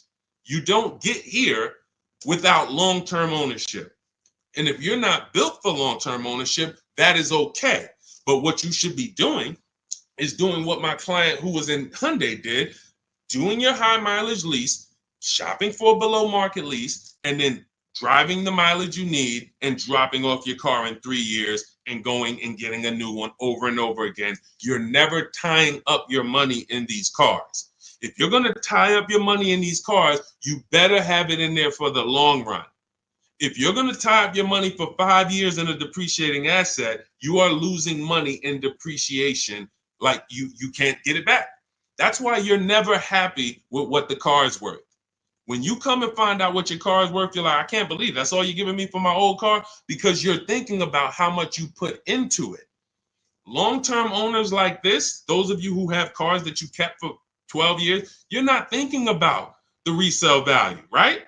Right or right? You're like, Sean, I got so much money out of this car. I had this car, man. The transmission went out. I put a new transmission in it. I got my money out this car. That's the benefit of buying. And if you're not buying, you should be if you're not getting there, you should be shopping for below market leases, never tying up your money in these cars to begin with. It's only two ways. Get out the middle. It's three people: long-term keepers, short-term leasers. Then it's the people that's stuck in the middle. You buy your cars, trade them in. You lease the car, you buy the lease. Stuck in the middle. Go ahead, Dolan. All of this is in my new digital book. If you're like, Deshone, there's no way I'm going to remember this. You can get my new digital book. It's called Cars from Home, 7 Steps to Saving Time, Money, and Avoiding Dealerships. It's already 5-star rated. Thank you to everyone who has rated and reviewed the book on Goodreads. We appreciate you. You can get your copy. It's normally $97, but for the next 30 minutes, you can get your copy for $24, which is 75% off if you get to my TikTok bio, my Instagram bio, the YouTube comment link, or the Facebook comment link before the 30-minute timer hits zero. After the timer hits zero, price does go back up to $97, and it's worth every penny of $97. This book will be the top 3 most valuable books in your library. And when I say valuable, I mean the books that save you money. There's only a few books. I got a bunch of books. You guys can see I'm grabbing them. There's only a couple of these books that have actually put money in my bank account or helped me save money. There's not a lot of them. This will be the top 3 most valuable books to your bank account. That's all I care about. So go grab your copy. TikTok bio, Instagram bio, YouTube link, or Facebook comments. And you'll have everything we teach in the blueprint of how to get below market leases, below market purchases, below market new cars, used cars, high mileage driving. Everything is in there step by step. It's a blueprint. All right. Go ahead, Dolan. All right. Buy a car for the first time. I'm going through my bank. My budget is $8,000 and I finance the rest. So you have $8,000 cash. You want to see, can I get a vehicle without using that cash? So if you're talking about financing, first thing you want to decide is, what can we get without a down payment? So depending on where I want my payment to be, let's say $350 a month. Maybe I want it to be $350 a month for 5 years. Well, can I get a car with everything I want, everything I need, $350 a month for 5 years? That's my budget. If I could do that, I don't need a down payment. Now, if you say, okay, $350 a month for 6 years, no money down, that's a little more money. If you say, all right, $350 a month for 5 years, but then I'm going to use some of my down payment. Now I can get even more car. And then your max budget might be $350 a month with my down payment for 6 years. See, all of those numbers didn't change, but the terms changed and what you bring to the table changes. That budget doesn't change, but you don't realize if I get a car for $350 a month for 5 years, I paid less than if I get a car for $350 a month for 6 years. So these is how we budget. I actually have a tool in my book called the Perfect Budget Calculator I created, where you put in your preferred down payment, you put in any equity you have from your old car, you put in your max monthly payment, you put in the average interest rate, and it'll give you up to 6 goals that you shop from. So when I went and got my used Infiniti truck, I had 6 goals. One of them was no money down 5 years. Next one was no money down 6 years. Third one was money down 5 years, money down 6 years. Then the fifth one was money down and the equity I had from selling my old car. And then the sixth one was money down, equity, and 6-year loan. See, there's multiple ways to budget where you don't go over your max. But I find the problem is when we budget with our max in mind, I only want to spend 500 a month, 500 a month, 500 a month. You usually go in and you spend what? 600, 550. You're putting 1,500 on a credit card because you didn't calculate the taxes. The tool in my book, the Perfect Budget Calculator, calculates the taxes in your state. So you don't go in and say, oh man, I didn't know there was another $3,000 in taxes and fees. Who's had that happen? Oh man, I thought we was making a deal, but you forgot about the taxes and fees.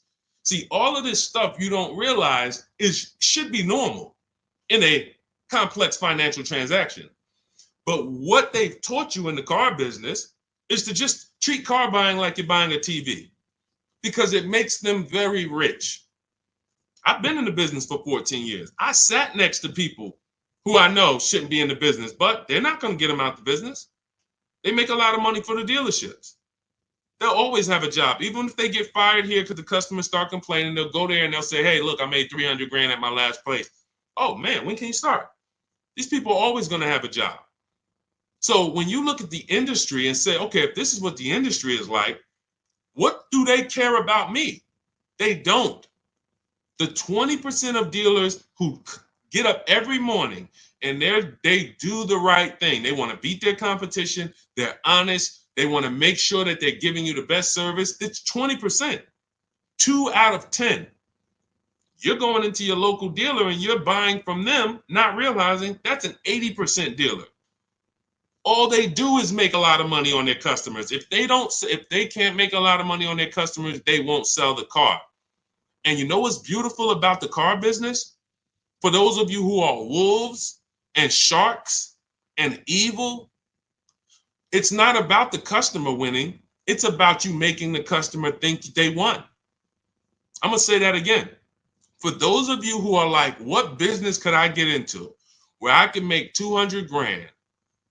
And I don't need to have morals as long you are trained to make the customer think they won.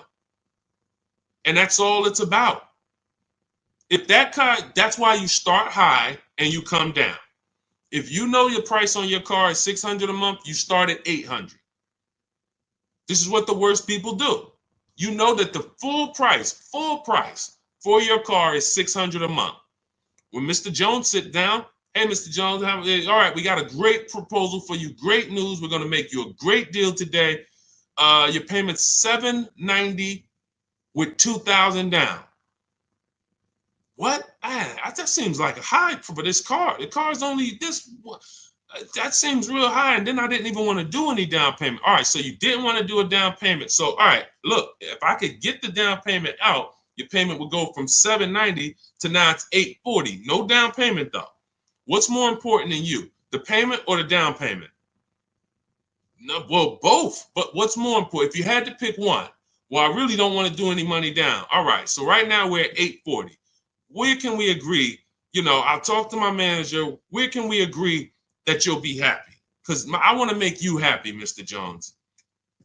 Nah, I mean, I'm thinking of paying I really wanted to be at $500, Mr. Jones. I understand. Where'd you come up with that number? I just thought I'm looking at the car. I'm thinking, 500 seems fair, but follow me, Mr. Jones. You're looking at this car. You know where the demand is. You know there's no cars around. This is all stuff that's not true. You don't know where the demand is because you haven't shopped. There's no cars around. You don't know that because you haven't shopped. But these guys we are absolutely trained to, if you want to use your powers for evil, it is very easy to get you.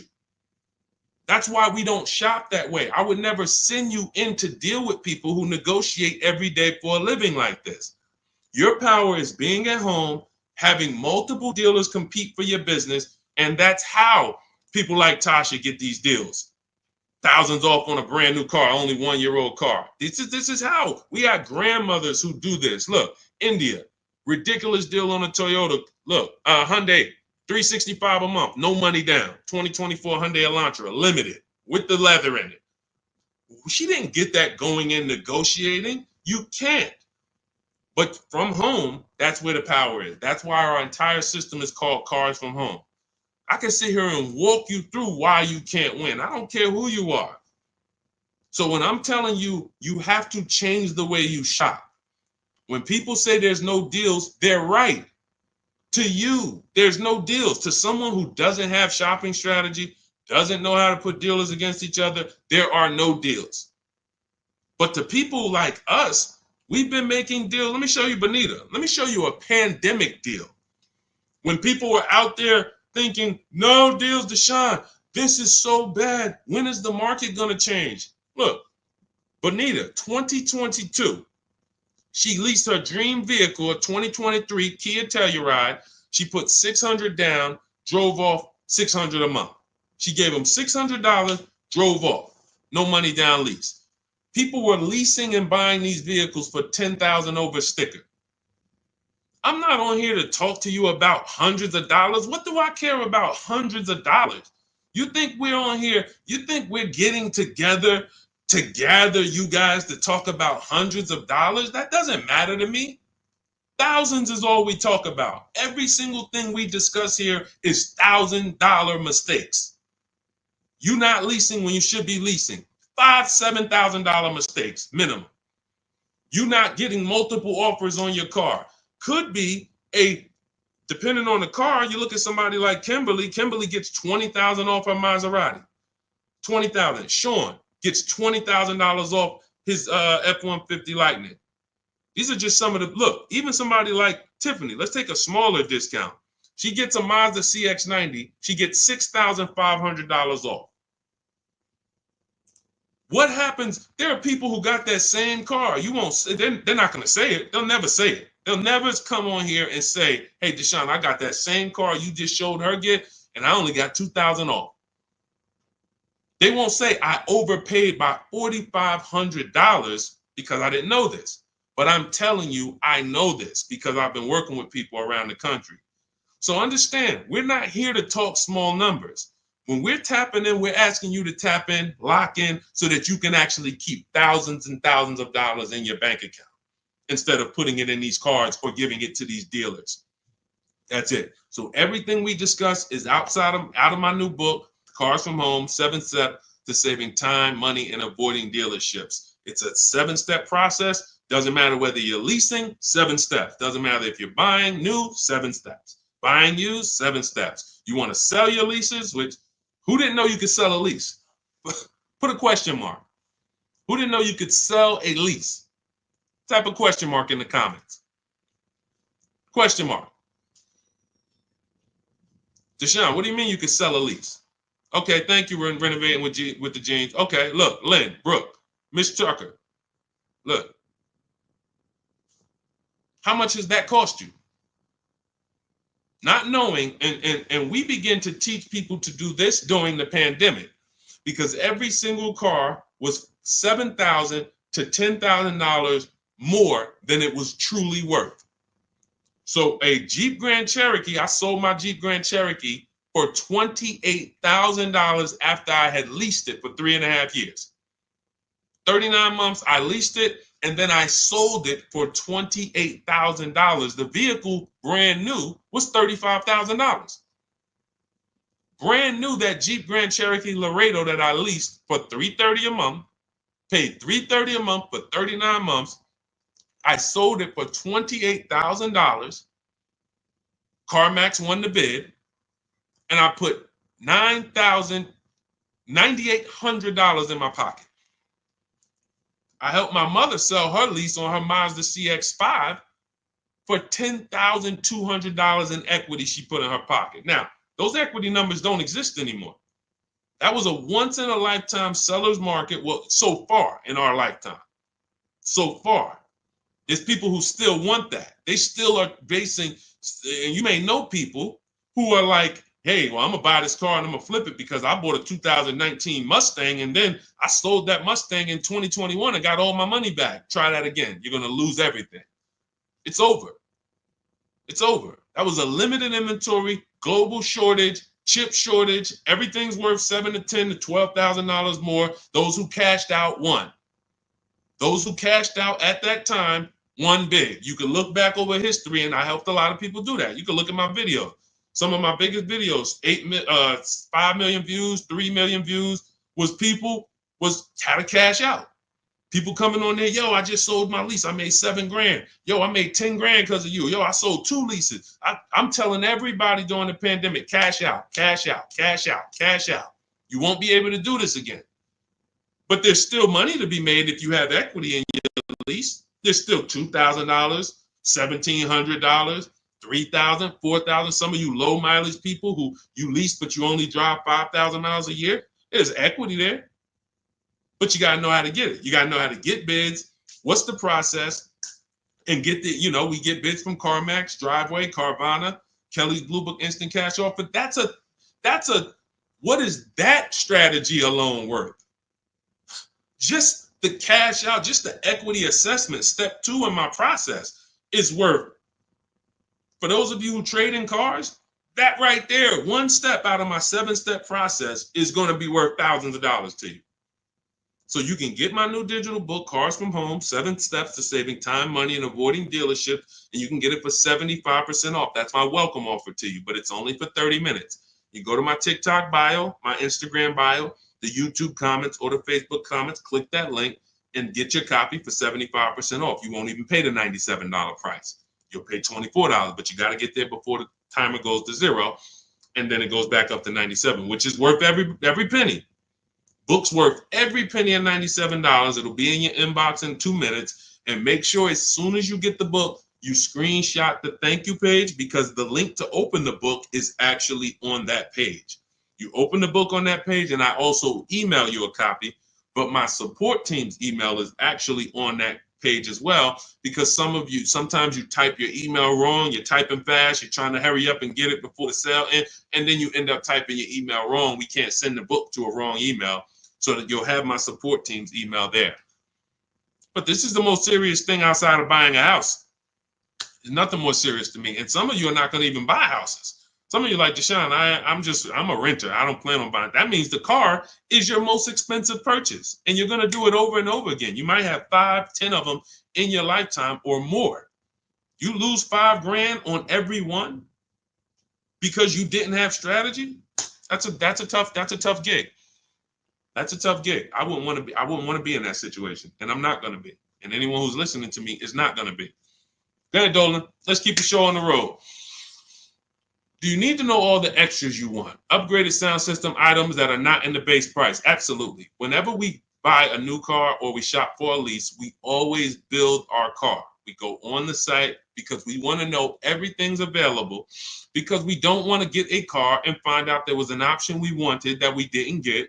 And we also want to know what we can live with and live without. And we want to build our car to come up with an MSRP. So if the car you want the panoramic sunroof, you want the blind spot monitors, which most cars come with now, whatever it is, you need to have an idea of what that's going to cost. So once we build out our car, we determine our car is $42,900 the way we want it. Now, most times we're going to reach out to dealers and they're not going to have the exact car. That's why we always come up with, when we're leasing, we come up with a couple colors. Buying, we don't compromise as much, because this is a car you need to love. You're going to have it for 8+ years. You don't want to compromise on what you want, or be talked into something, or let you convince yourself of getting something, a color you really don't love, because you're buying this car to keep it for the long run. Now, on a lease rather, you can be much more flexible, because in 2.5 years, you're getting ready to shop again. You get a 3-year lease, 2.5 years, 6 months left, it's time to shop again. So we want to make sure we can be more flexible with that. But yes, we want to know how much it's going to cost so that we can start to budget. We always say with a lease, when we build out our car, we take 1.25% and we use that as a gauge of around about what it should cost. So if we're looking at a car that's $42,300, we multiply that by 0.125, and we say, okay, $528, that's a fair below market lease deal. Now, if we can do better than that with bids, we will. If the lease program is not as good, when we get our bids, it might come in at 1.3, 1.4, our best offer. We're going to have more offers than that. If your other offers aren't higher, then you didn't shop the right way. Because when you shop, you should see a $3,000 to $5,000 to $7,000 difference from your best offer to your worst offer. When you get offers the way we teach, you're going to get more market value, below market value, above market value. You're going to see them all. And you're going to be like, wow, I can't believe all these dealers, this their best offer? Yes, they want to sell and make a lot of money. But we don't care about them. I don't focus on the 80%. We're looking for the 20%. So we use this as a gauge to say, all right, this is around about what I think I should be looking at paying, depending on the deal that I get when I actually get my offers. So that's why it's important for us to build the car. Those are all the reasons it's important for us to build the car before we actually go shop for it. Okay? It's a great question. I see you. I'm leasing this year. There you go. If I could get more people to lease, wake up and look. I don't want you leasing if you're keeping your cars 8 or more years. That's the key, because sometimes people will come on the stream, hey, is this all about leasing? No. If you're buying, there's so many things you need to know about getting below market purchases. New cars, used cars, we haven't had those questions come in. People are not really asking questions about used cars and things of that nature, but I'm answering the questions that Dolan puts up that you guys are writing. So when we look at purchasing, there's a ton of questions that we got to look at. Ton of questions. But when it comes to people not keeping their car 8 years, you should be shopping for leases. You're not keeping a car long enough to beat the depreciation. The depreciation's going to kill you, not the loan. Doesn't matter. Loans, okay, you could pay cash. Doesn't matter. The depreciation's going to kill you. That's what you're doing. You're buying a depreciating asset, trying to keep it short term, flip it, and do it again. You can't win. The only way to win with a depreciating asset is long-term ownership, or never tie your money up in it in the first place, which is a below market lease. Go ahead, Dolan, throw that one back up. Arturo, does your credit score affect the lease? Sure. You want to have fair credit. I always tell people you want to get to about a 660, 680, similar to if you were trying to get a good deal on a house. You would be trying to set yourself up with a good credit report to buy a house. Now, with leasing, you can also lean on payment history. So if you have a $400, $500 a month payment, you've been making it on time for 2 years, that weighs heavily in you getting approved. I always say it's nothing that gets you approved for a new car like a paid on-time payments for your old car. The banks look at that and say, well, hey, we can see, yeah, credit cards might be high, but they never miss the payment on their car. They never miss that $500 payment. That means something to the banks when your credit score is a little in that marginal in that marginal range or that mid range. So I always tell people, get to a fair range, work on your credit so that you're able to lease, and don't tie up your money in a long-term purchase because you can't lease right now. If I couldn't lease right now, my only mission would be to get an inexpensive car, get my credit to a 660, 670 to lease. I wouldn't be trying to get a Dodge Charger, $20,000, $30,000, $40,000 car. I'm going to pay 20% interest. And when I go out to replace that car, I'm going to have so much negative equity because the interest alone is going to bury me because I don't have good credit. So now I'm no closer to leasing. My payment is going to be high. And I usually end up with an older car because I'm trying to squeeze my way into a nice car that I could show off and feel good about. I work hard. I want to be able to drive something that, I feel good about. But you haven't qualified yet. You haven't qualified to drive something great yet. If you have a 500 credit score, 600 credit score, you're not qualified to drive something ideal yet. You should be sacrificing to get set up so that I can make a power move. And what you do in getting set up is you get the least expensive car that you can get a loan on. You get a $10,000 car, quality, small car. Try to get something that brand new was $24,000, $25,000, Hyundai Elantra. Get yourself a smallest car that you can qualify for, and you have minimal payments, $200, $250 a month payments. You pay those payments on time. You make sure it's a quality car, and you go and you make a move for a lease once you've established yourself. Or you can just do what other people do and say, you know what, who could get me in this brand new whatever, or who could get me in that, used Mercedes? And you're going to lose in every way. The quality of the car is not going to be ideal. The loan is going to be out of control. The interest is going to be great, ridiculous. You might not get a great price on the car because you come in looking desperate. You need a car, not want a car. You need a car. So nothing is working for you. Everything's against you. So it's much better for you to discipline yourself. Say, look, I don't mind driving something that I don't feel great about, but I'm working on my credit. I'm going to make these payments on time. I'm going to get myself to a 660. I'm going to have 2 years of on-time payment, and then I'm pulling off the lot in a brand new lease. Power moves. That's a plan. Go ahead, Dolan. And in my book, that's called the SMART car strategy. It stands for saving money at the right time. If you can't qualify for a lease, your only goal should be to set yourself up to lease. Now, if you're buying and your credit's not good, I'm an 8-year person. I keep my cars 8 or more years. Nothing wrong with buying a higher priced car and refinancing it later. So if you say, hey, I need to get, if you're a long-term person, your goal should be get a great price on the car. You're going to pay more in interest and then fix your credit. And instead of changing the car in 2 years to a lease, you would change the loan, refinance, and then you would keep the car.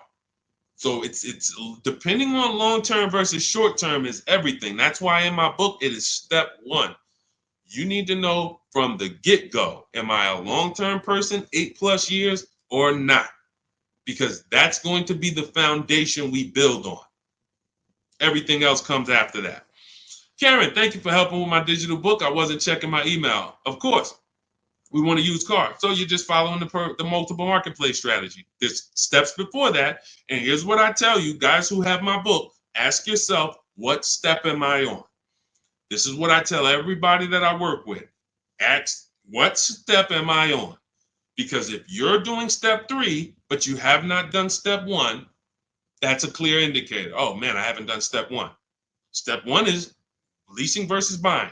Most important question. How are we beating depreciation? We go into deep. I show you lease scenario, purchase scenario, lease scenario, used car scenario, to make it very clear that if you set out to buy, but you should have leased, can't help you.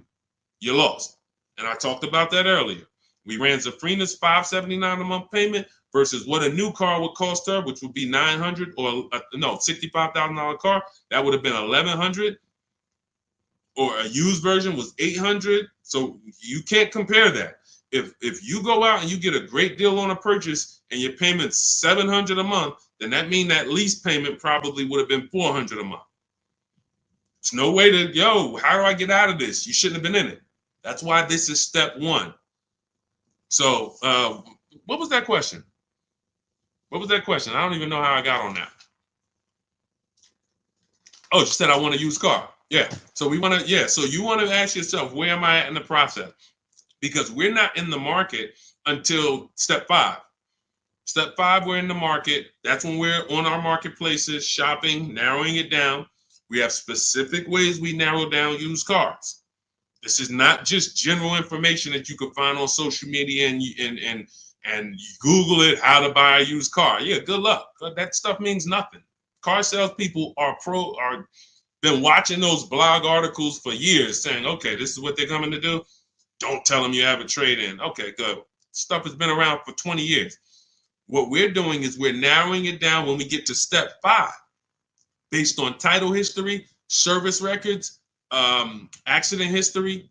Then we're narrowing it down and we're coming up with our top 5 choices, top 3 to top 5. Then we're verifying who has bogus fees, who put one price online that they're not going to honor. So all of these, this is my top 5 list, but some of these might be fake prices. So we need to verify that. And then we're going to get the new car price to find out what the true discount was. How much was this vehicle brand new?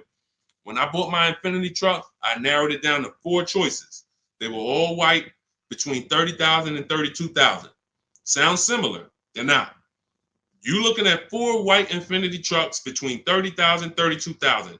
Similar miles, all 2020s. They were 3 years old at the time. Looking at all three, whoa, these vehicles look similar. Once I got the brand new price, I found out one of them was 46,000 brand new. The other one was 48,000 brand new. The other one was 52,000 brand new. And the one I ended up getting was 54,000 brand new. Big difference. See, so what seemingly was close was nowhere near close.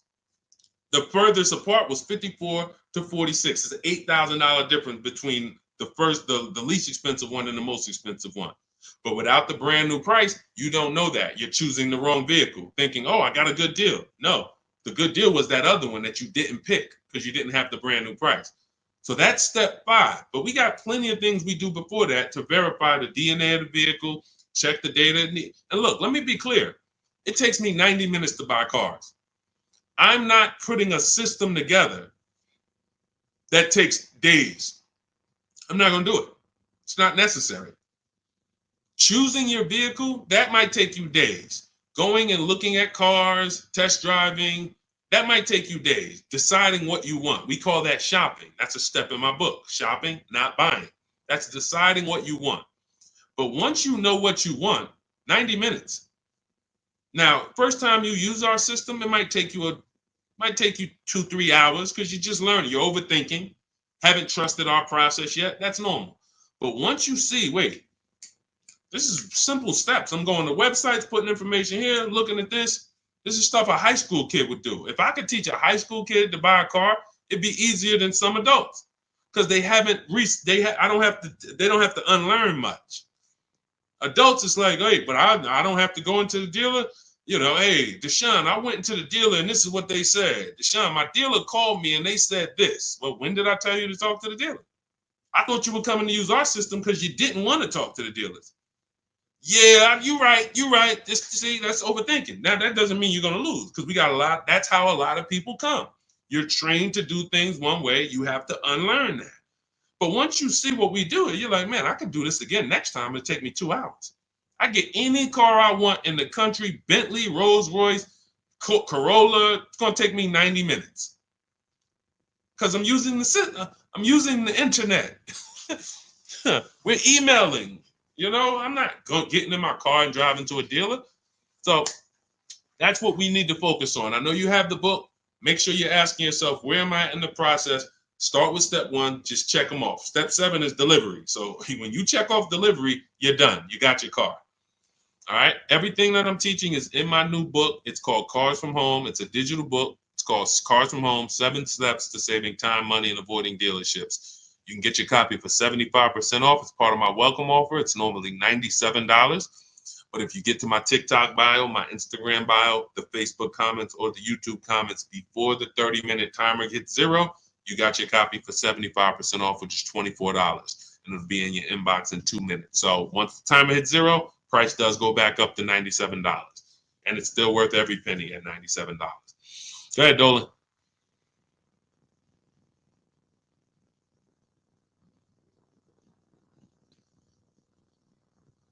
Dolan, you there?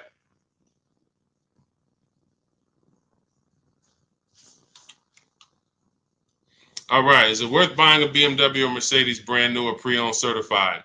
That's a matter of budget. As long as you're going to keep the car 8 years, the only difference between a new or used purchase is budget. And if you can afford both, now it's about your values. Do you want a new car because you only buy a new car every 10 years and you're like, man, I'm going to treat myself, I could afford it? Or do you want a pre-owned car because you're like, hey, I want to treat myself, but I could also take a 2 or 3 year old one and I'll be just fine with that. Now, what I always say, if you're going to buy something close to new, 1 or 2 years old, you need to shop the new market first because you might overspend for a 1 or 2 year old vehicle because you don't know what the new market is for a brand new one. So, example, Kimberly saves $20,000 off her Maserati. Sean saves $20,000 off his F-150. Milligan saves $27,000 off her Mercedes-Benz. So when you look at these vehicles, and I show these deals, if you're on YouTube, if you're on YouTube, that's Melissa. If you're on YouTube or Facebook or Instagram, you can see these. You zoom in here, you can see she saved $27,000 off her Mercedes, and some of these vehicles, even with these leases, you'll see people have saved 10 grand, 7 grand. Now, let's take the more dramatic discounts over 10 grand. If you can save over 10 grand on a brand new vehicle, then that means when you go buy a 1-year-old one, what should you be saving? If I know that the new market is 10 grand off, then for a 1-year-old one, I'm looking for about 18 grand off. I'm not looking for 15 grand off. 5 more thousand, I'll get a brand new one. So I need to know what the new market is to know what the used market should be. Now, this is once you get to 3 years old, you don't need to do this because 3-year-old vehicles, there's a lot of options because there's only 2 ways dealers get most cars. They're going to buy them off their customers or buy them from auction, or they're going to buy them after the lease. So 3 ways. Buy them after the lease. Most leases are 3 years. They're going to buy them from their customers. Most people don't trade their cars in 2 years. Or they're going to buy them from auction. And most people are not getting rid of their cars in 1 or 2 years. So you don't have a lot of options to choose from. You have limited competition. And when you have limited competition, you have a high chance of overpaying. But if I shop the brand new market and I see, wait a minute, on this car, brand new, I could get $20,000 off. Now, some of you might say, wow, if I could afford, I'll just get a brand new one. If that's the market, because I didn't know that the discount was going to be that big. But once you see this, okay, I know I can't pay more than on a used one. See, somebody who would buy a 1-year-old F-150 Lightning, truck's normally 70,000. 73,000. So they might look at a 1-year-old one for 55 and be like, wow, that looks good. Thank you, Renovating with the Gene. They might look at it and be like, okay, wait, this is a 1-year-old vehicle and you asking 55,000 for it? That sounds good. Because it's brand new. How much is it brand new? Well, 73 brand new. Whoa, that's a big discount, man. All right, yeah, I ain't gonna even argue with you. Let me get that. Not realizing that the brand new market on that vehicle, the person saved $21,000. So 73, 63, 53. So literally the brand new market on that vehicle was lower than what you just paid for a 1-year-old vehicle. And what's going to happen when you go to resell that vehicle later? You're going to lose because you overpaid by thousands of dollars. So this is so important to understand. People overpay for used cars all the time for a variety of reasons. They don't know what it was originally. What was the original new car price to even know they're getting a good deal on a used one? They don't know what the actual new car, again, this is for the 1 and 2 year people. You got options because somebody asked, hey, should I buy brand new or should I buy pre-owned? That means you probably have the money to afford both. So you might go out and buy a 1 or 2 year old pre-owned. But if you're like Milligan and you bought one of these electric ones, she saved $27,000. If you went in and you bought a 1-year-old one and you got 20 grand off, you might think you won. But she got 27,000 off a brand new one, which means if I saw 27,000 off a brand new one, for a 1-year-old one, I want 35 grand off. I want 38 grand off. The new market for this vehicle is very soft. So that means the 1-year-old market should be very soft. It's an extreme depreciation. Another reason why you don't buy these vehicles. Now, mind you, you know what I didn't mention? The people who paid for this vehicle and didn't get $27,000 off. It's people who are going to see this stream. Again, most of them will never say it. They have this same vehicle that Milligan has. Same $73,000 vehicle. They went in, they negotiated. They said, listen, all right, come on, man, make it 10 grand. 10 grand off. And they went home thinking, hey, honey, you're not going to believe this. Guess how much they took off the truck? How much? 10,000 off. They in there, oh, I won. See something like this? That's why you can't feel for the bottom. Negotiating and feeling for the bottom, wondering, all right, I think I'm at the bottom. That sounds good. You can't win. In fact, I've showed you multiple ways you can lose huge like that, and people are losing like that. You can't feel for the bottom. You don't know what we have. As the dealers, you don't know what rebates I have. You don't know how many incentives I have. You don't know if the manufacturer sent us extra money because we got to move these vehicles. You don't know any of that. You come in and asking for the invoice. All right, invoice on a $73,000 car, 6.5% markup. All right, invoice is 57, and a good salesman's gonna fight you for invoice. They're not gonna just lay down and give you invoice, even if they sitting on 20,000 in rebates. A good salesman is fighting for every dollar of the commission. So you've been, hey, how they gonna fight? They got 20 more thousand. You telling me they got 20,000 in rebates and they gonna fight me for 1,000? Yes, because it's perception. If they take off $10,000 for you in a heartbeat, you might think, wow, you took off 10,000 a little too fast. This is how salespeople are trained. So I'm telling you, the people who believe it, they're gonna win. If you listen to me, you're going to win. If you don't listen, you're gonna keep losing. And when I say losing, I mean, show me your car deals. Show me your car deals. That's all I care about. Sean, I'm gonna do it my way. Okay, show me your car deals. DM me. Sean, I did it my way. How this look? All right, would you bet me $1,000? I can't find a better deal than this. Would you take the bet? I'm looking at your deal. You did it your way. Would you? Yeah, I went in. I negotiated this thing. Okay. Would you bet me $1,000 that I can't find a better deal than this? Oh nah, man. I don't think I want to take that bet. I know you don't, because you don't have confidence that you actually got the below market deal. You might have got the best price from that one dealer. I don't doubt that. But that dealer is an 80% dealer, and his competition would blow this price away. But because you didn't talk to his competition, you never gave his competition an email, you never gave them an opportunity, you don't know that they would have beat this price by $3,000 or $5,000 or $10,000. That's what we do here. That's what Cars from Home is. That's why our system is called Cars from Home. All our deals, 90% of what we do is from home. 90%, and sometimes 100%. Only time we can't do 100% is if a dealer doesn't deliver or we're buying a used car. Used car, we must go to the dealer. We must test drive that. That's our last step in our process before we lock the deal up. We cannot, but we've had tons of people who never left their house. I have a couple of them on here. Delivered the car. Let's see if we got people on here. Leasing process went quick. Sent the email. Anyway, I could pull up a bunch of people who just did. That's simple, because dealers this is 2024. Like, people think Carvana is the only place that delivers cars. There's plenty of dealers, especially the 20%, that'll bring the car right to your doorstep. Look, about 5 days I walked out. Yeah. Anyway, all right. I think we've done enough.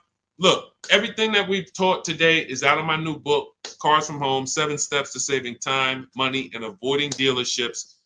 It's a 7-step process that I've developed over 14 years in the car business to buy, lease cars, to buy and lease cars below market value in 90 minutes. This does not take a lot of time. This is the easiest way. You don't have to be a great negotiator. You will stay at home where your power is, where you can put dealers against each other, put banks against each other. Thank you so much, Renovating with James. And you can employ competition. The same way you shop for everything else, competition, you can bring that to your car deals. And that's the only way you're going to get below market deals. And that's the only way you're going to start to enjoy car shopping. When you're at home and tons of dealers and banks are actually competing for your business, you actually enjoy that.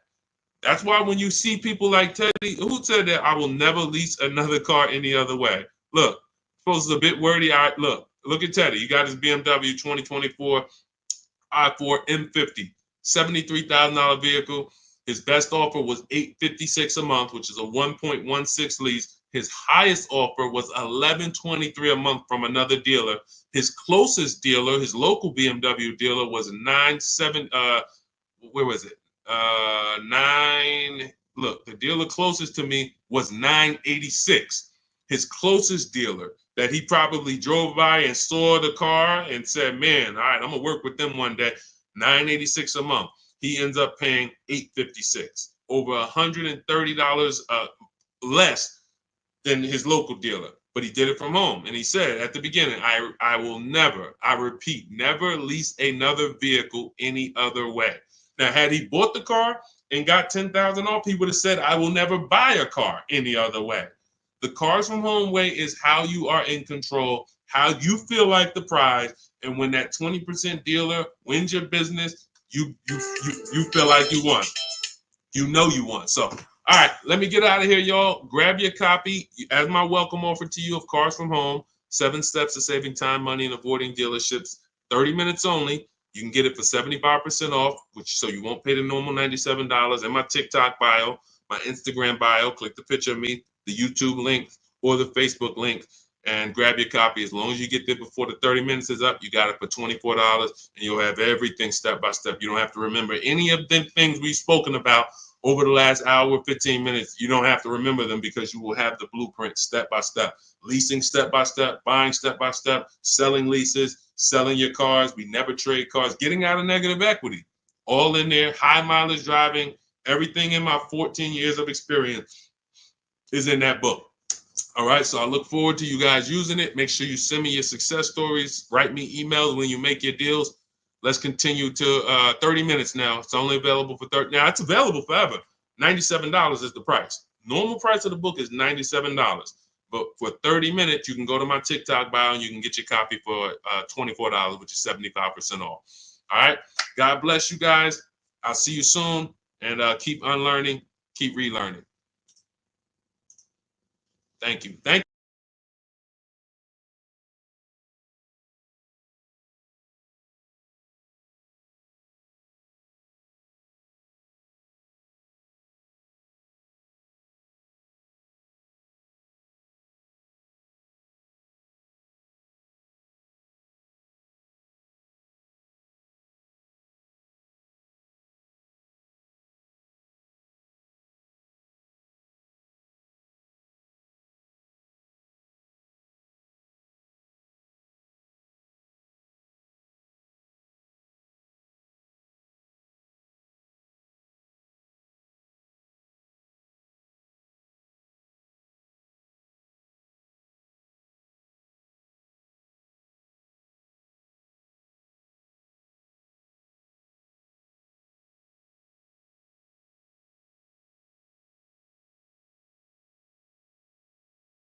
Cynthia Page, good to see you. But the first thing I want to do is warn everybody to tell your friends, sell their electric cars. Show them the video. Show them why. Because this guy just said to me, no, I really think electric cars are always going to have their place. What's going on? Good to see you, Isaac. I appreciate you. And could everyone share this broadcast if you're a sharer? I realize everyone's not a sharer, but to the sharers, could you share this broadcast? Shout out to you. Warn your friends that if Donald Trump gets in, he's already said he's going to make sure we can always have gas cars. That's good. I like a gas car. I haven't bought an electric car yet, but a lot of people have. And the minute, automakers do not want to make electric cars. Take it from me. I was in the business for 14 years. They kept dragging their feet. What they did was they made better gas cars. Who remembers the V8 engines? Rest in peace. If you remember the V8 engines, type me. Type me. Who remembers the V8 engines? Type V8 if you remember when literally we had V8 engines up and down the road. Vroom, vroom, vroom, 400, 500 horsepower engines. Those are a thing of the past for the most part. Why? Because automakers in the last 10 years started using turbochargers. You understand, Just Money? You understand? Started building turbochargers. And what they started doing was saying we can actually make vehicles that are not as hard on the environment. They also will produce similar horsepower and more torque. And we don't have to worry about having these issues with emissions and things of that nature. So they were taking steps to be more economic, more fuel efficient, and better for the environment.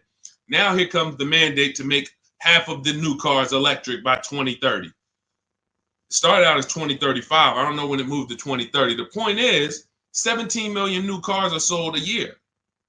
So 17 million new cars sold a year. That's a lot of cars to try to produce electric cars. That's why we got fires. I just asked Joseph Tepte. He saw the video. Who saw the video of the Tesla burning up the guy's house a couple days ago? Charging in his garage, whole house burns down. Why don't they want to make these cars? Too much liability. Too much liability. If they can escape that, They'd love it. They'd love to go back to 2019, not worrying. Let's just make some hybrids and let's make some fuel-efficient cars with turbochargers and things of that nature. What does that do for electric cars? The minute Donald Trump gets in, he announces gas cars are here to stay. Don't worry about it. Everyone's electric cars are going to be worthless. Your electric car that was worth 30 is going to be worth 20. You're going to lose 10 grand one day. Legislation changes things. Legislation affects the market. So my mission before election day is to get you to sell your cars. And if you're watching this as a rebroadcast, sell your car. Sell your electric car. Get into a gas car if you own your electric car. Go to CarMax, Driveway, Carvana, KBB Instant Cash Offer, AutoNation, and Car Gurus. Get your 6 cash offers. Sell these cars. You won't be able to. You will not be able to. You're going to be so far underwater. The market's going to be so soft. It's already soft. Google Tesla depreciation. See, I don't want to tell you guys something. Keep typing your questions. We're going to get to the question, but this is a warning, and most people are not going to take it. Most people, just like when I warned people in 2022, do not go out and buy these overpriced cars. Learn to shop so that you're not buying used cars that are going to be worth half because they were selling them all through the pandemic. 80% of dealers were selling used cars that were just 10, 20 grand more than what they should have been selling for. I told them, don't buy these cars, shop around. Now what we got? Thousands of people around the country who are $20,000 upside down, can't get out. I realized though, but if I could help 10 people, if 10 people say, Deshone, you know what? My man told me, sent me your video. I sold my Mach, whatever it is, Ford Mach.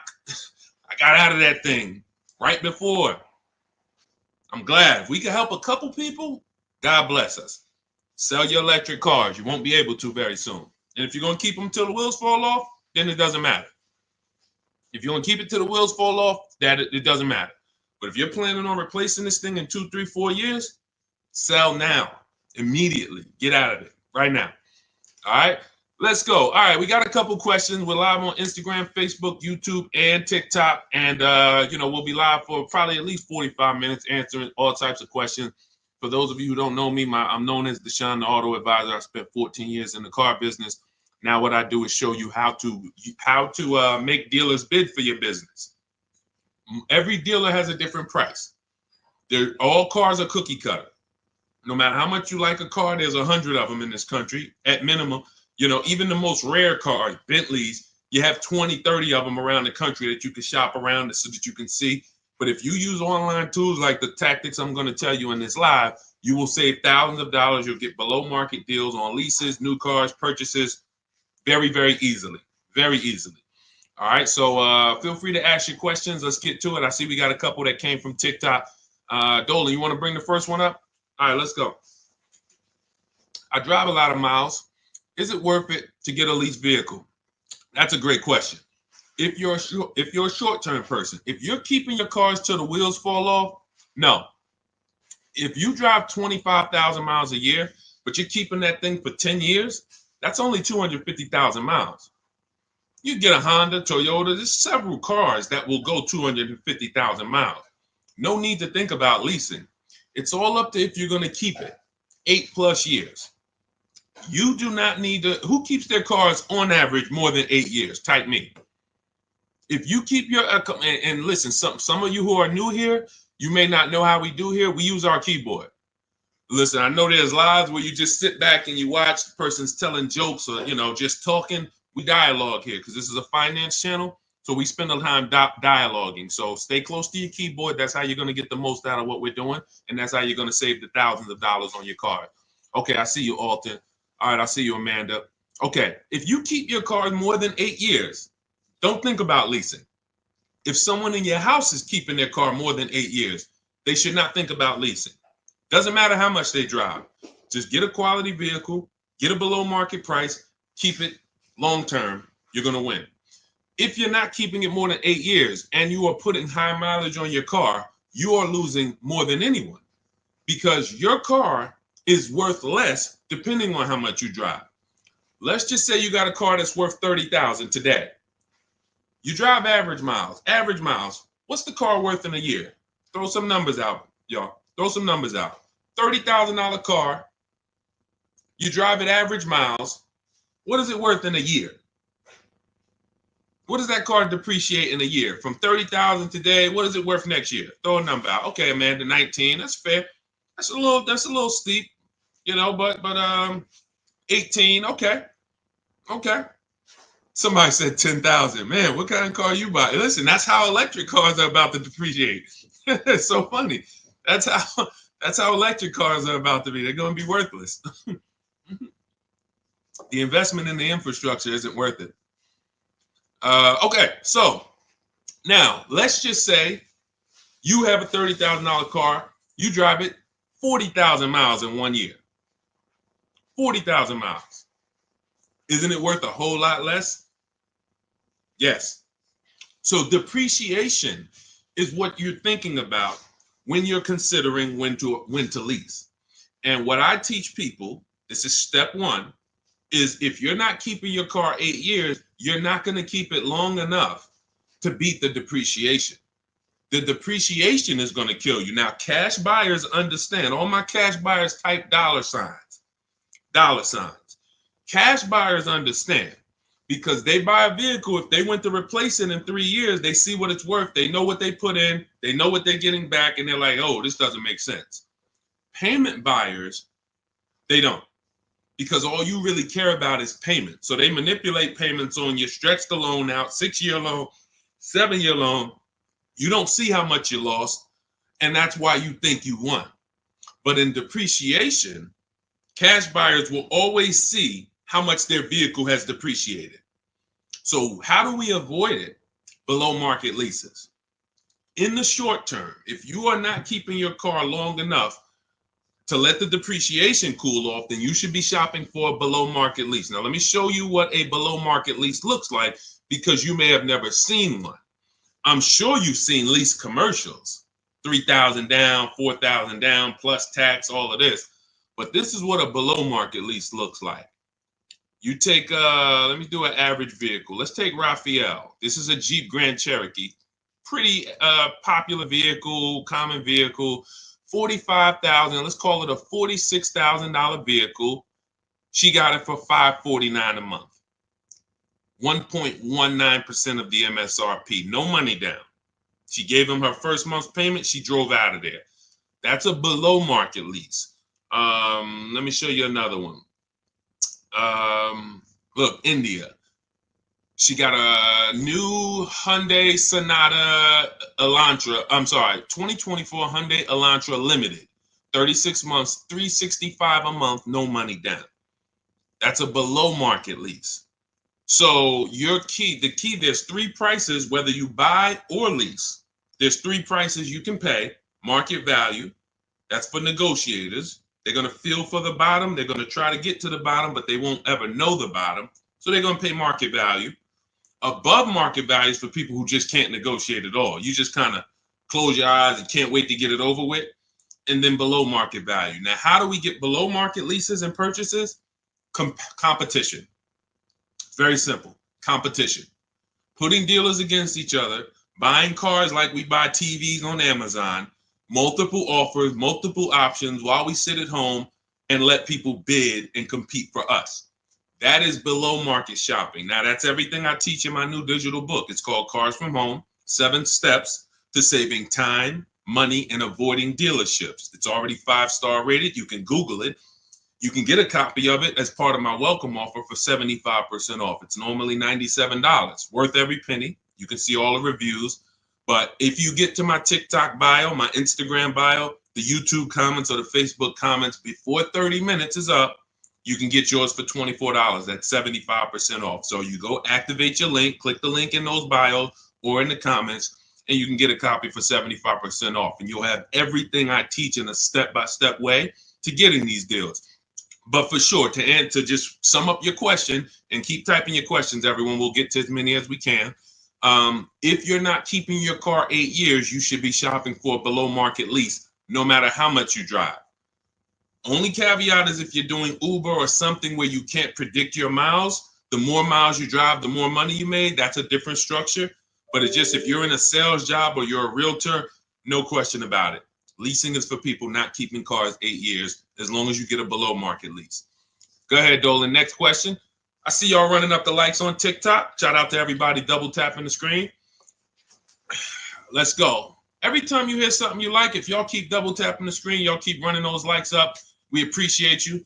And, shout out to the people who really support the movement, not the people who check into the broadcast, the people who support the movement, the sharers, the new followers, the people who tag their friends, the people who double tap the screen, the people who hit the like button. Shout out to y'all. We couldn't do this without you.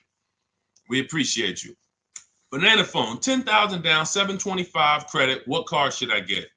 It's a lot of them out there, man. Pick one that you like. And first things first, decide how are you. You already have the credit to buy or lease.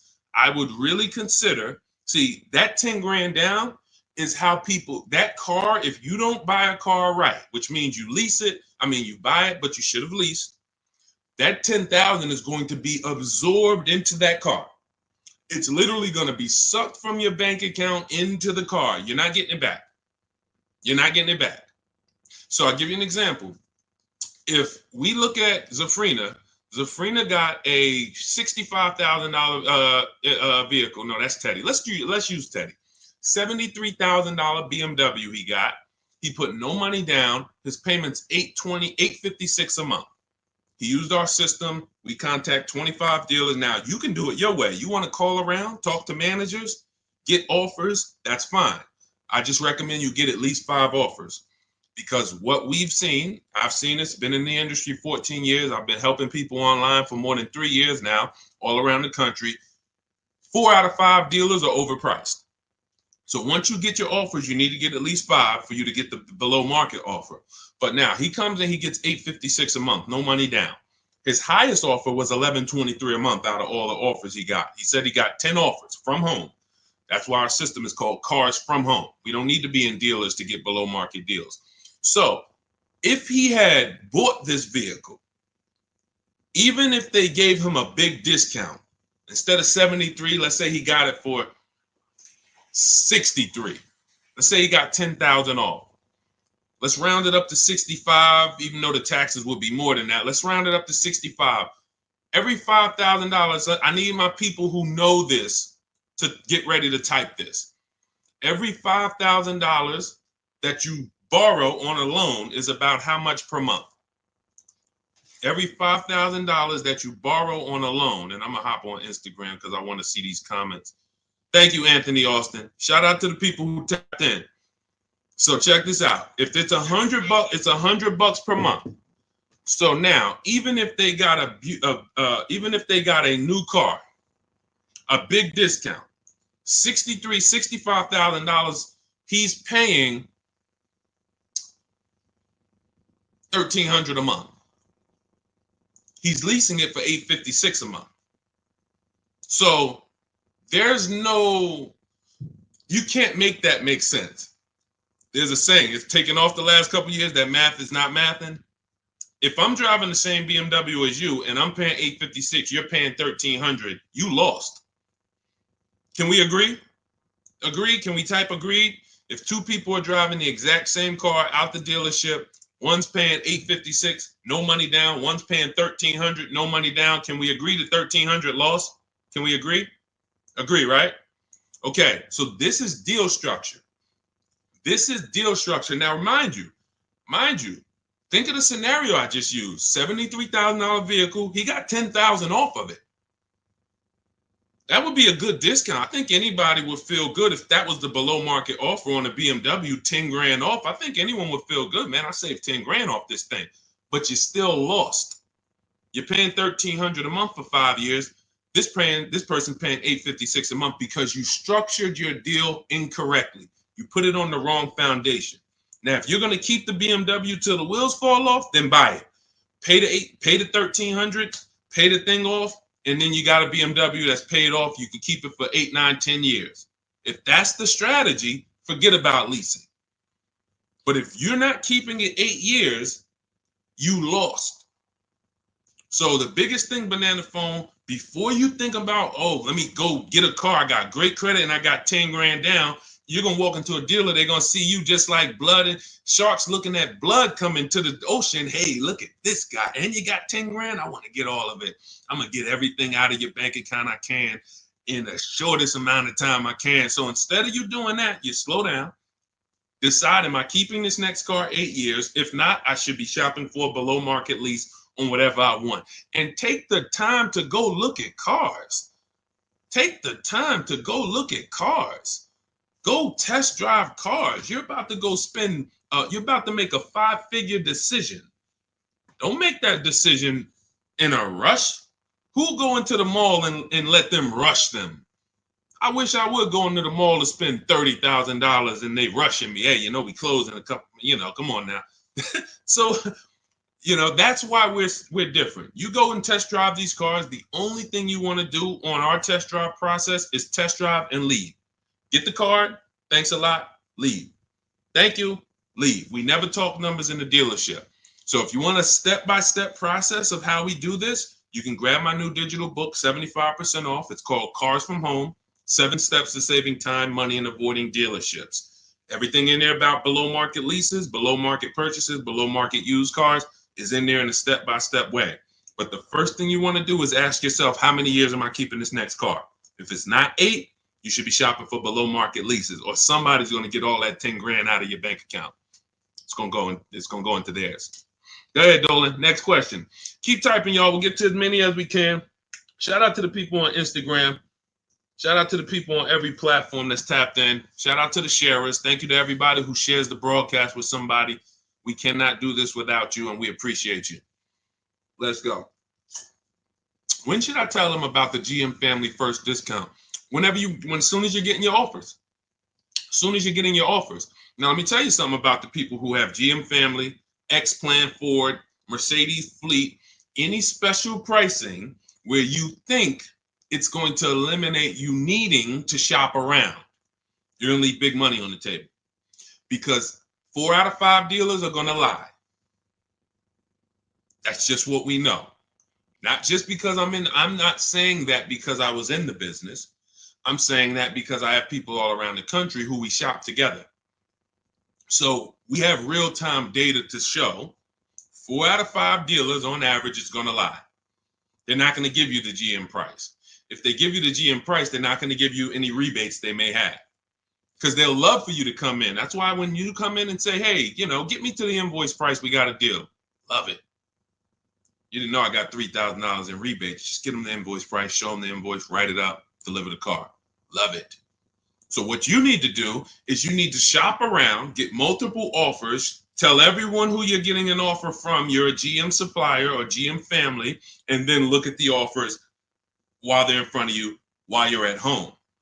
Because you cannot depend on someone to say, here's the GM price. What other offers? What if there's $5,000 rebates? What if there's $1,000? They're not, if you didn't ask for that, they're not going to volunteer it. So when you're at home, you sit down, we contact 25 dealers. In my book, I have a system where I teach you how to go online, contact 25 dealers in 20 minutes using my email scripts, and you're going to get 5 offers in about 48 hours. It's constant. It's a system. It's the McDonald's system of car buying.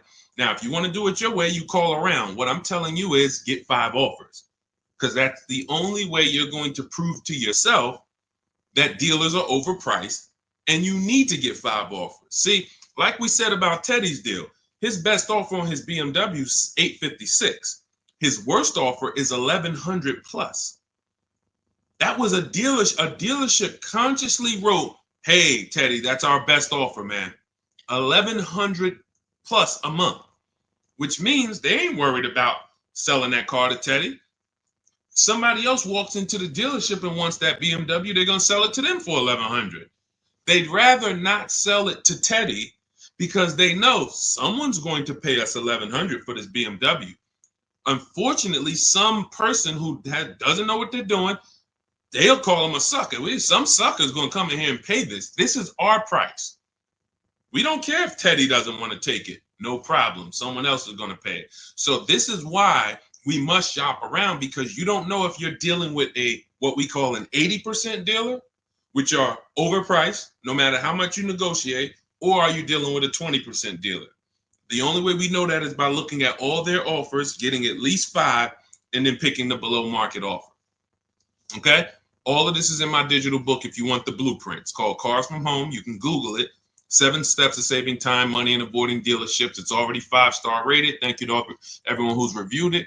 And as part of my welcome offer, you can get yours for 75% off. In my TikTok bio, click that link, the Instagram bio, the YouTube comments, or the Facebook comments, and you'll have it in your inbox in about 2-3 minutes. You'll have a permanent blueprint for how to get these below market deals from home. You won't be spending more than 20-30 minutes in a car dealership. And we never talk numbers in a dealership, ever, ever.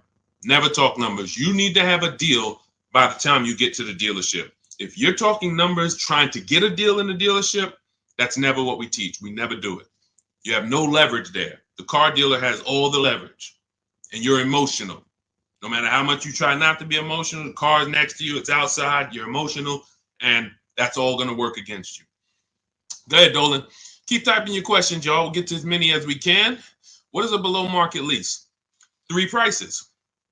Above market value, below market value, market value. What are average people paying? That's not a deal. If you walked into anything, anywhere, and you paid what most people pay or the average price paid, it's not a deal. It's average. Now, if somehow you don't know what you're doing and you're able to get hit with an offer that is above market value, whether it be, they're charging fake fees, or whether it be they're charging a market premium, or whether it be most people get a $5,000 discount, you got no discount, you paid above market value. But below market value is you see all the prices, you see the above market prices, you see the market value prices, you see the below market value prices, and then you pick the below market value. On a used car, there's a range. If I'm looking for a 2019 Honda Accord, there's a $5,000 to $7,000 range people are paying for this vehicle. Same car, similar miles. There's a $5,000 to $7,000 difference. And what we do with used cars is we actually get the brand new price, and that's what really helps us to get the below market value. I was shopping for a used Infiniti. I bought an Infiniti truck almost 2 years ago. 4 white ones I was looking at. They were all about 30 to 32,000. All 4 of them looked similar miles. But I pulled the new vehicle. I found out what each one of them was brand new. That made all the difference. That's in our process. Once I found out what they were brand new, I found out one was 46, one was 48, one was 52, and the one I ended up getting was 54,500. Special edition, cameras all around, all types of stuff in it that the other ones didn't have, but they were asking a similar price, below market. So for that, there's steps to get below market pricing. Below market doesn't happen because you want it to happen. Below market value leases, purchases, they're reserved for people with strategy and people who employ competition. You don't get below market deals by negotiating for them. It's competition. Looking at all the competition, you make your decision. You're probably getting below market deals on your TVs you buy, because you're going to go to Amazon, Walmart, Best Buy. You're not going to, but don't you see, whenever we buy these TVs online, don't we see higher priced TVs? Right? Who's bought a TV in the last couple years? Say last 5-7 years, since Amazon has been it's been bigger longer than that, but who's bought a TV? A lot of people, right? Okay, we got a lot of people who bought a TV. When you got your price, didn't you see other TVs that were $200, $300, $400, $500 more? Someone's buying them. You go into Walmart, you see TVs that are lined up that are a whole lot more. Man, these TVs overpriced. Someone's buying them. So that, especially with cars though. And that's why you have to prove to yourself what below market deals is by shopping the market. And, we feel we have the best system to do that because we've helped more people do it than anyone. There's no one who has an official system for putting dealers against each other and creating competition like what we do, the Cars from Home system, be it in my book, be it in my coaching program. Depends on how you like to learn, but all that info is in my bio. For those who want to know about my coaching program, where you want videos and you want to work with me directly, you can go to shopwithdeshone.com, or you can go to my bios there. I don't care how you do it. And I'm going to continually say this. I don't care if you don't do anything, if you don't do it my way. But if you call around and you get multiple offers and you want to talk to dealers, I don't care. My biggest thing is you pay below market value. That's all I care about. I'm just going to give you my options on if you want to do it my way without talking to dealers. Here you go. But the biggest thing is do it. Okay? Go ahead, Dolan. Shoot the next one up. Let's go. Keep typing your questions. EHH, good to see you. Bernie Watt, shout out to the people checking in on TikTok. I see you, Nans. Good to see you. Good to see you, Michelle, 423. High mileage driver, limousine service. Should I do a used car lease? Not really used car leases out there. You're going to see people have tried it. Lexus tried it. BMW tried it. But we can't employ competition because there's not a lot of options. You're going to find that in a lot of cases, used car leases can be, they're made up prices. It's tough. It's hard to know if you're overpaying. But if you do find one, it's worth considering. But again, I'm not going to make a deal without having other offers. So 99 times out of 100, leases are brand new cars. And I don't want to assume anyone knows that. So that's a good question. Leases are brand new cars. That's another benefit of leasing. You're driving brand new cars. You're the first owner. Brand new car smell you're getting every 3 years, and you're paying cents on the dollar compared to what people are paying to purchase them, as long as you're getting below market leases. So if you know how much you're going to drive, I will be leasing. If you know I'm going to drive 25,000 miles a year, I'm going to drive 20,000 miles a year, in most cases, then I would be leasing. Now, if you go below that, you could always sell the lease. I know some of you don't know about, most of you probably don't know you could sell leases. We've been doing it for 3-4 years. It's always been allowed. But, during the pandemic, I saw the opportunity for us to make thousands of dollars selling our leases, and made lots of videos about how to sell leases. And a lot of people came and sold their leases when the market was hot and high. And some people made $7,000, $10,000, $12,000, $15,000 selling their leases. So although values are not that high, we still do a check before we return our lease. So if you're under miles, or for those of you who you only drive 5,000 miles a year, the minimum lease might be 10. You're just going to sell that lease at the end and make money on it. So, this is all in my book. That's step 2. We call that the equity assessment. We never return a lease without doing an equity assessment to find out if the market value we could sell it for is actually higher than the payoff amount.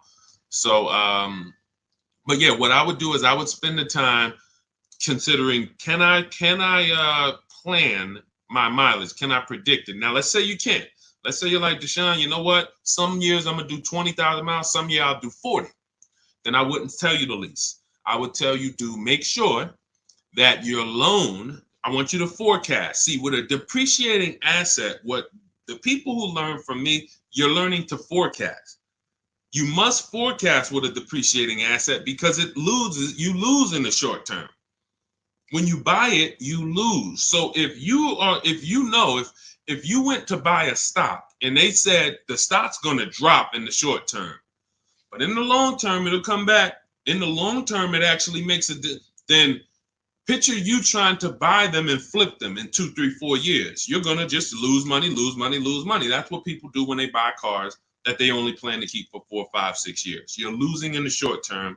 The depreciation is killing you, and it's killing your finances. So now you forecast out, how long am I going to keep this car, this limousine? You might say, all right, 4 years, I'm going to turn it.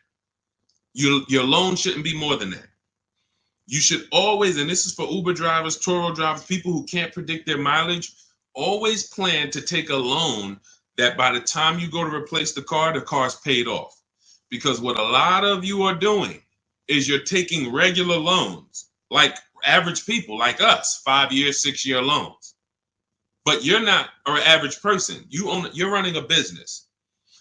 When you take a 6-year loan as an Uber driver, and you look up in 3 years and you have 120,000 miles on your car, now you're like, okay, I think I want to replace this next year. I'm going to get me a new one. Now you're going to have 150,000 miles.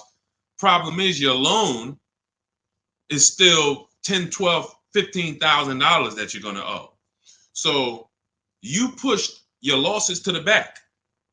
You looked at the monthly payment. If you'd have just took a 2-year shorter loan, 4-year loan instead, yeah, but the payment's going to be $700 instead of $500. Okay, $200 more a month, but 4 years you have no negative equity. Not only do you not have negative equity, you got an asset that you could probably sell for $5 grand, $6 grand. Instead of, oh man, all right, yeah, my payment was $200 a month less, but then when I go to replace the car, I got 15,000 negative equity. So it's you're jumping over dollars to keep the pennies. That's what you're doing. So your loan should match the time where you're going to replace your inventory. Okay? Good rule of thumb. Go ahead, Dolan. Next question. Carla, thank you for sharing. I see you. Shout out to the sharers. Shout out to everybody running the likes up on TikTok. Appreciate y'all. It's just good. I just want to show my appreciation to the people who help move this broadcast forward and help us spread this message. We can't do it without you. That's all I want to just say. Go ahead. Matthew Williams, when buying a vehicle, is your credit score taking a hit? And how often are they checking your credit? So we teach something called the bank bidding war. In my book, when you get my book, you get the bank bidding war blueprint because I haven't added it to my book yet. I see you, Pool73 on Instagram. We got you. Make sure you pull Pool's question in. Dolan, shout out to the people on Instagram. When buying a vehicle, is your credit score taking a hit, and how often are they checking your credit?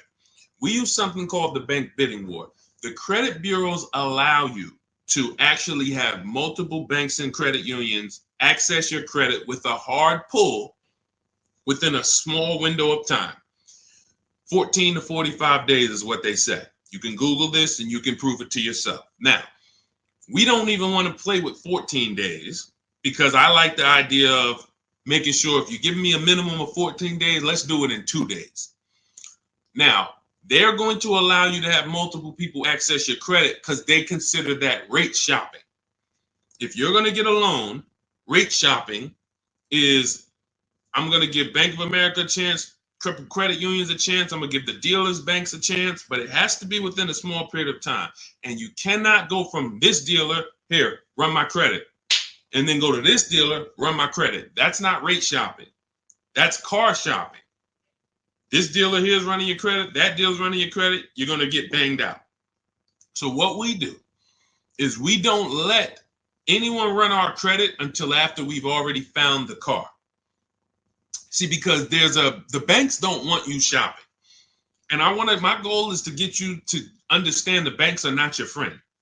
You may think the bank, oh, this is my bank, I've been working with them. Listen, they're not your friend. If they weren't making money on you, they wouldn't be doing business with you. So the money in loans is so big. There's so much money in loans. It's amazing. Why do you think banks are rich? Like, why do you think banks are in the banking business? They don't sell cars, they sell money.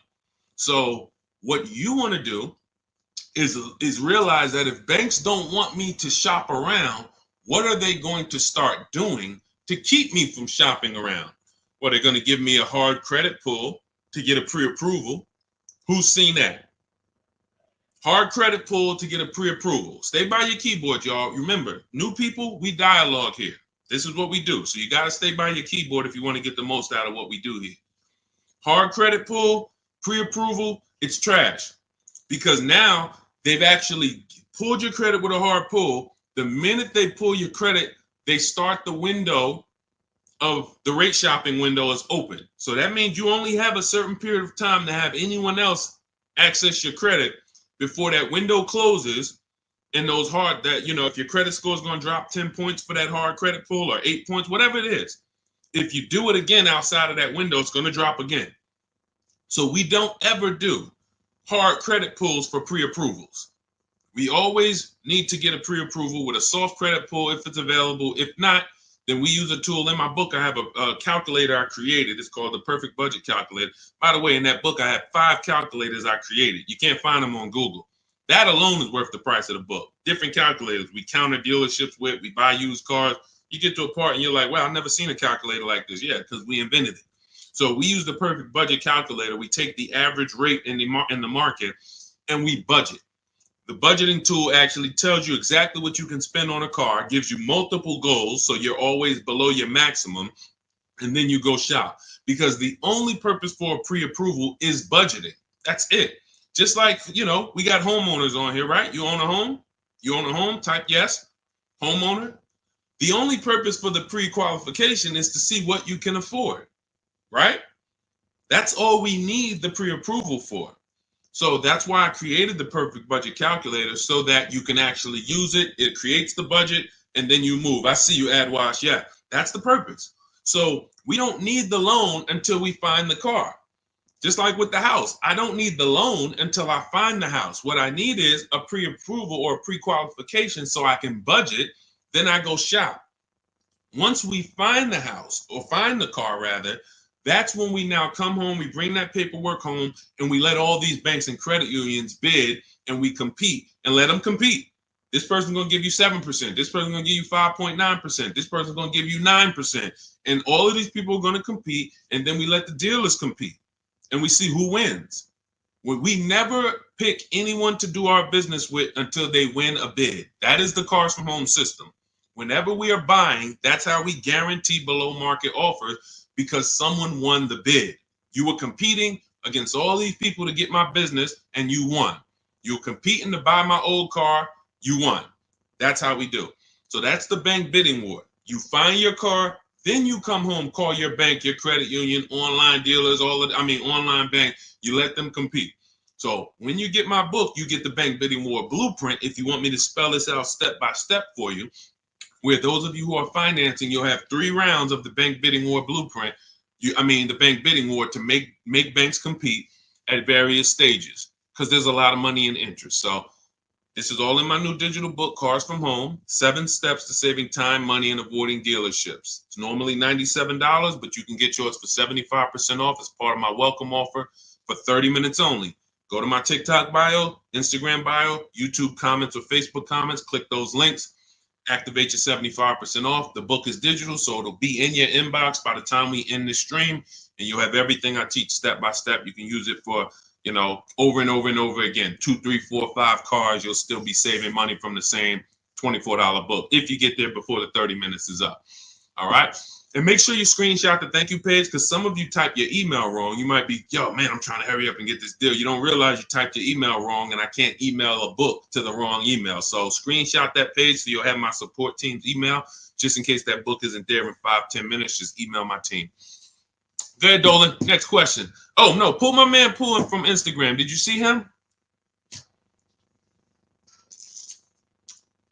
We got Ingrid too. It's a lot of people on Instagram, so we're gonna try to get to questions from every platform. Pooh, do you ever advise buying the lease at the end because you went way over miles originally allowed? Great question. No, I'm gonna tell you why.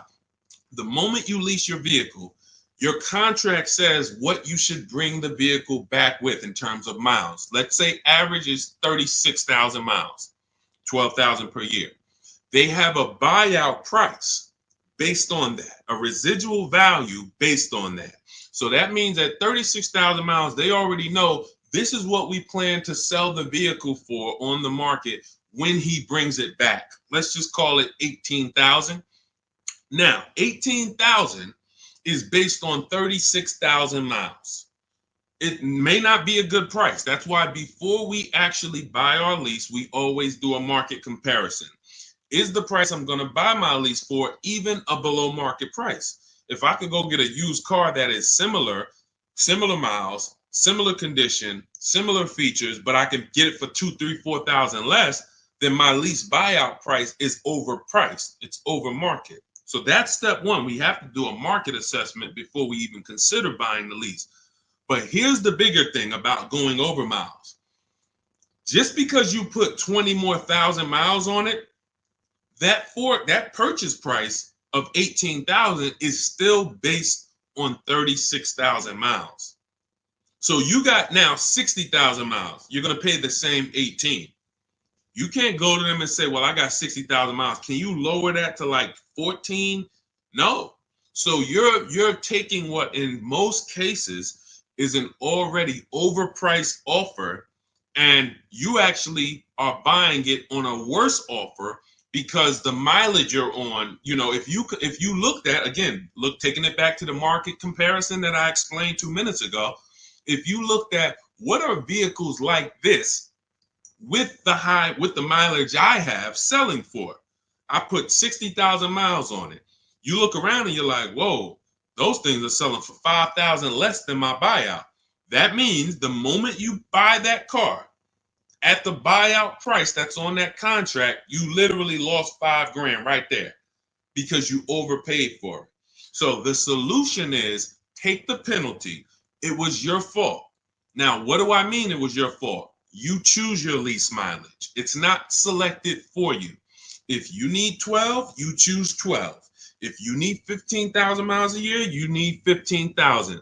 You take somebody like Jen. Jen's up on the screen right now. She got her Honda CR-V hybrid. $512 a month. She got a below market lease on this. This is one of the most popular hybrid vehicles in the market. $512 a month, no money down. She adjusted it from 12,000 miles a year to 18,000 miles a year. So she's paying $563 a month, $50 more, but she gets to drive as much as she needs to. She's driving 18,000 miles a year for $50 more per month. So a lot of people who you'll hear talk about their lease experience and tell you don't lease, they took the 512. They would look at the lower payment, never adjust it to what they need, and then they end up telling you don't lease because I got a bill for the mileage. No, you got a bill for the mileage because you signed a contract. You said in that contract, I'm going to use this. You had the option at the time of signing the contract to choose more mileage, but you didn't. And then you went over the mileage you drove, so therefore you paid for that. So I would always take the penalty. You can actually do a deal where you actually shop for a car, and the best offer you find, you can actually have them cut a check to the old company. So let's just say I had a $3,000 bill coming, a $3,000 mileage penalty bill coming. I find a car like, let's say I'm shopping like Zafrina. Let's take Ansley. Ansley right here. He got a $58,000 lease on a 2024 QX60. $554 a month. So that's what we call an under 1% lease. You're driving a almost $60,000 vehicle. You're paying $554 a month, no money down. So let's say I got a $3,000 mileage bill. If I'm Ansley, I'm going to shop, get my best offer, and then I'm going to say, hey, guys, I need you to cut a $3,000 check to my old leasing company because I don't want to pay that mileage. Now, what's going to happen is my payment is going to go up because they need to build that into the sales price, but I don't need to come out of pocket with it. I don't need to come out of pocket with it. Now, if you could come out of pocket with it and write it, some of you could actually do a payment plan if you want to do that. That's fine too. But I'm talking to the people who you're like, all right, I don't necessarily want to come out of pocket with the penalty that I'm going to get for the mileage. So therefore, let me actually go and make a deal. So you could do a payment plan for the penalty, or you could just have the dealer you're going to buy from cut a check to the old company, to the old bank on your behalf. They'll build that into the sales price. But you shop for your best deal first. Before you do any of this, you always shop for your best deal, identify the 20% dealer, and then work with that dealer on structuring, hey, how much would it cost me to just have you? How much would it raise my payment for you to cut the check to them? Okay. And also, we do an equity assessment, Pooh. Step 2 in my book. Call your leasing company, find out what your payoff is. Go to our 6 sites, not our 6 sites. Go to these 6 sites we get offers from: Carvana, Driveway, Kelly's Blue Book, Instant Cash, CarMax, Car Gurus, and AutoNation. Maybe you can sell the car and come out with a lower penalty based on selling the car. Because if you sell the lease, there's no penalty. So, but if you could sell it for 20, but you owe 21, then you just cover the difference and you pay the 1,000. So again, this is how we work with people. There's a reason people work with me. I'm not just a regular guy, and thank God I spent a lot of time learning this business, and I spent a lot of time in dealerships people can't work at. That's really the fact. A lot of the dealers, when I went to Mercedes, Ray Katina, If I hadn't worked at Ray Catena, I wouldn't know this. I went from being a GM salesman to Ray Catena said, listen, if you're going to work here, we don't have finance managers. You're going to be the finance manager. You're going to have to get the customers approved. You're going to have to understand the rates, residuals. This is stuff I didn't do at GM. And so I thank God that was a blessing for me to start my career with Mercedes at Ray Catena. Yankee Stadium, top 3 dealers in the country. So when car salesmen hear me talk, it's like, they don't understand it. And I get it. They're not trained the way I was trained. They didn't work where I worked. They were trained to just go get the numbers from the manager. That's why I could explain this from a financial standpoint. And this is what we do.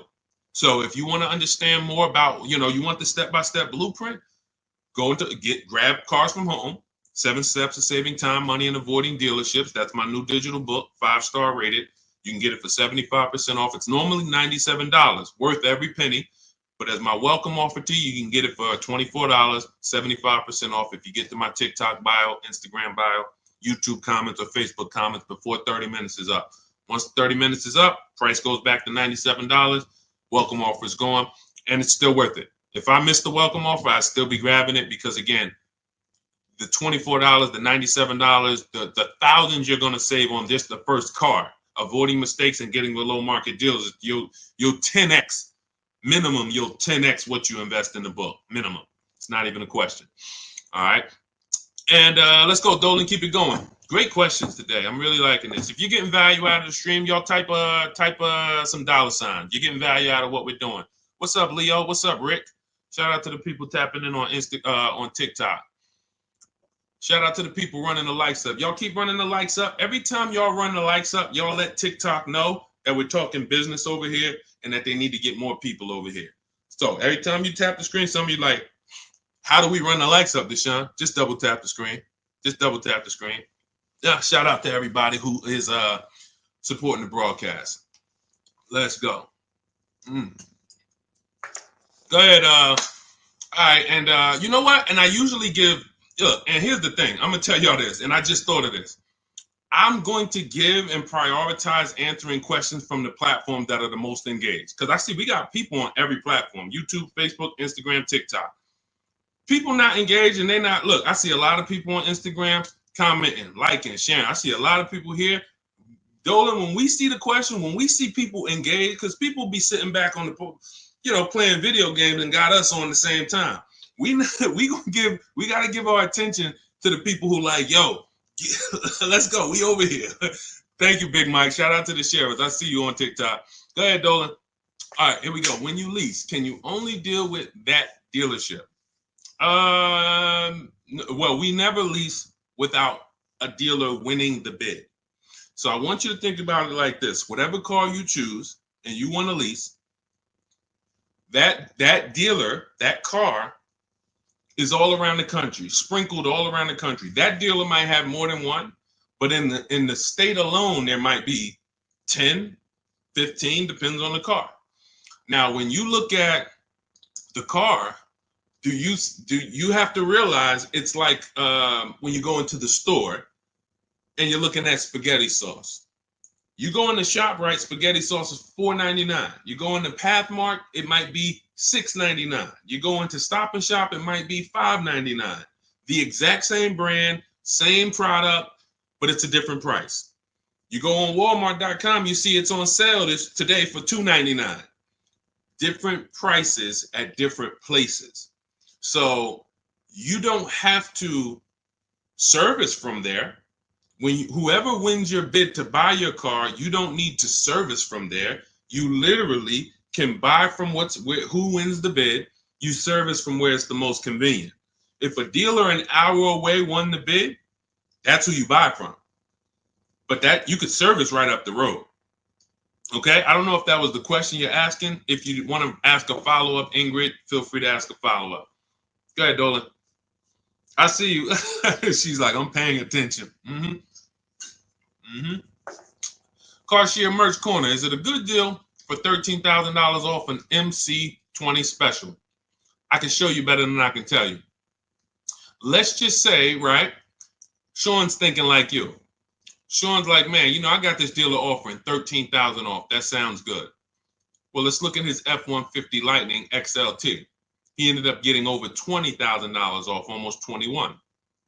Had he took 13 from one dealer, he would have been leaving $8,000 on the table. He would have overpaid by $8,000. And this is why I say negotiators pay market value, because I'm sure you negotiated for that 13,000 off.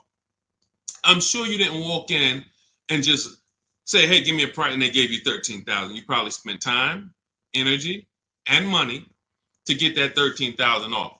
But if Kimberly had done what you did on her Maserati, her $86,000 Maserati, she would say, oh, 13,000 off. That sounds good. That just sounds good. Then she wouldn't have got her $20,700 off.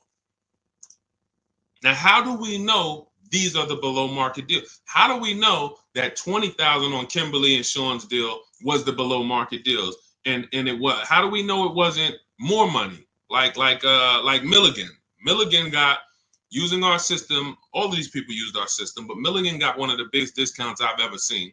She bought a Mercedes EQE, $27,000 off. You got to zoom in, and I'm gonna, snip this different and zoom in on it.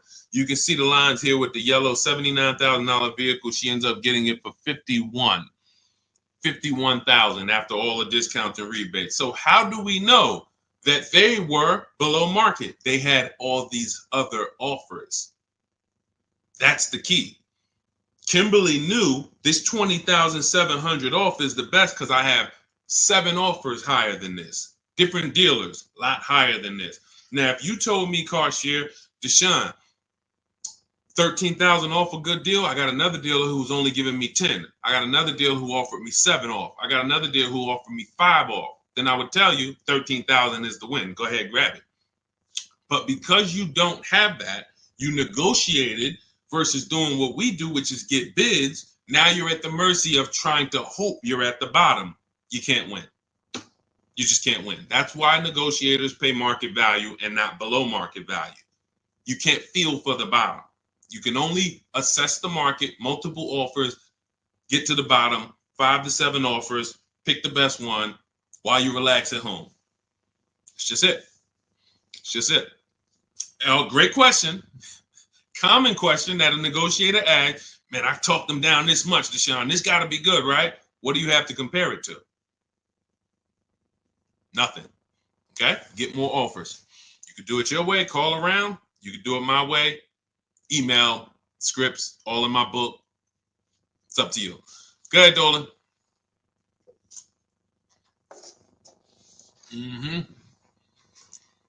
When over on mileage, does it make more sense to sell to a place like CarMax? I'm already over, so at this point, it's pay $7,000 or sell to someone else and have a $2,000 difference. My first lease, hard lesson. Great.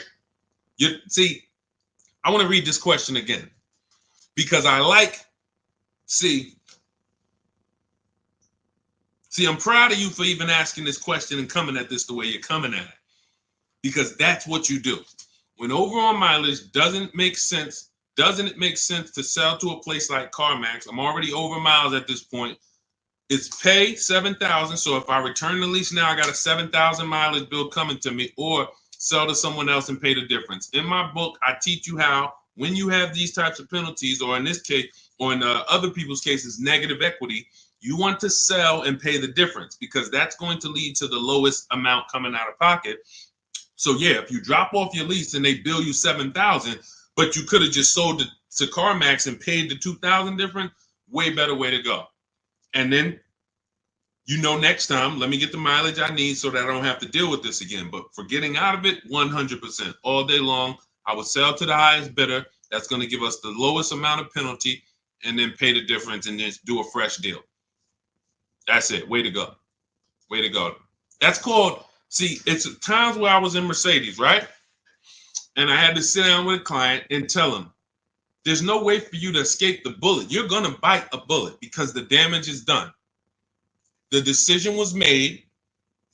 Now what we're doing is trying to see what option allows us to have the least out of pocket, the lowest, the smallest bullet to bite. We got to bite a bullet. But $7,000 coming as a bill, that's a big bullet. $7,000 bill that you owe, big bullet. $2,000 to CarMax coming out your bank account, 2,000, small bullet. So the key with these situations is seeing what's the smallest bullet and knowing all the options so that you don't just say, well, I'm over. See, because watch this. Some people would buy that car. And what they would do is they would buy that car, pay, I mentioned this probably about 10 minutes ago, pay the normal buyout price, but except they over miles by, probably 40,000 miles. So a car that should have been 12,000, they buy it for 20, and now they're invested in that car. Financing those losses is horrible. That's a huge bullet. So there's all types of bullets, and what you need to know, and you already know this, but what anyone outside of you needs to understand is, when I got myself in these situations, I need to know every single option for getting out of it. Because if I could have paid 2,000, but I paid 7, or I paid 8 and financed it, that's just ignorance. That doesn't mean I'm stupid. There's a difference between being stupid and ignorant. Ignorant means I just didn't know. I was not aware, and it cost me. Now, Dave Ramsey calls it a stupid tax. I don't call it stupid. I call it you just didn't know. That's ignorance. That's why I make it my business to tell you all the options. In my book, I lay out all the options. And if you choose the wrong one or do the wrong thing, having all the information, now that's no longer ignorance. So great question. Great question. Go ahead, Dolan. Keep typing your questions. I see you, Shake Wash. Thank you. And it's Mercedes to my husband. Yep. I just said, you do private consultation. Shake Wash. We don't do private consultations. We have 2 things we do now. We have a do-it-yourself program. That's my book. This is great for do-it-yourself people who, Deshone, give me the blueprint. Give me all the steps. I will follow them to get the result. We have a done with you program where we work with people directly. And there's a different learning style. So instead of the books, we have videos, and we have, I'm supporting people. That's a different learning style. You want to find out about that, you can go to my TikTok bio, Instagram bio, or Dolan will post a link, Shop with Deshone, in the comments on YouTube and Facebook. So it's all up to you. In the future, we're working on it right now. We've tested it twice. We will launch a done for you program. That's coming. And the way we do it, we shop the entire market. We report the market to you, and then we choose the below market deal. Same thing I'm teaching you to do. So it's all up to, again, who the person is. But our mission was to be the most valuable company to the car buyer.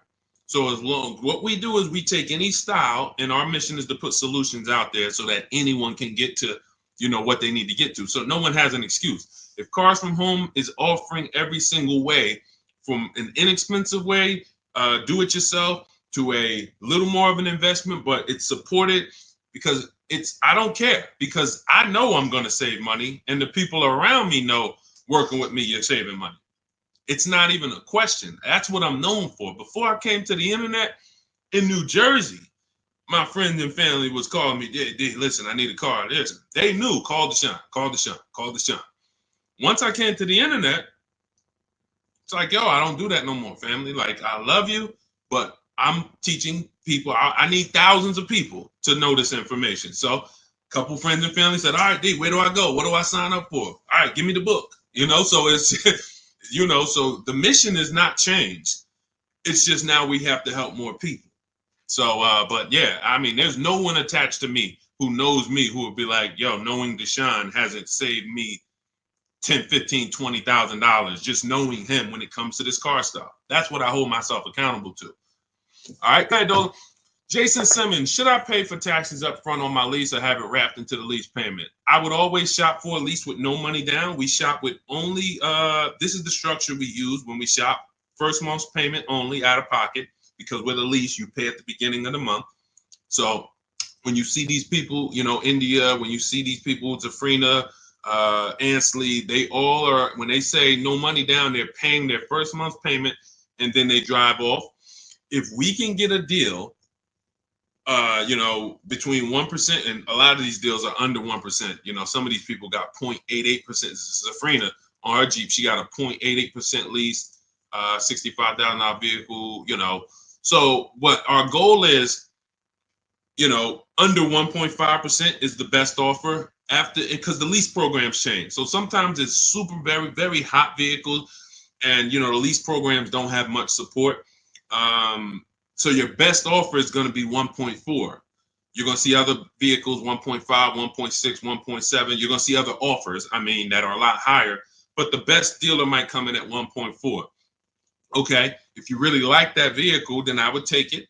There's a lot of other vehicles that offer more value to lease, because as you can see, if there's, you know, Charles got a Charles got a Palisade, very, very hot vehicle. He got as a 1.25, I believe, 1.23, $48,000 vehicle, 597. That's a hot vehicle. Palisade has been hot. Kia Telluride has been hot. So to pay 1.4, 1.5, you have to really, really want that vehicle, but that's the cap. So if we find a vehicle, as long as it's under 1.5, it's good value. It's a deal. Lower the better. But down payment comes to affordability. That's all that matters when it comes to down payment. That's all.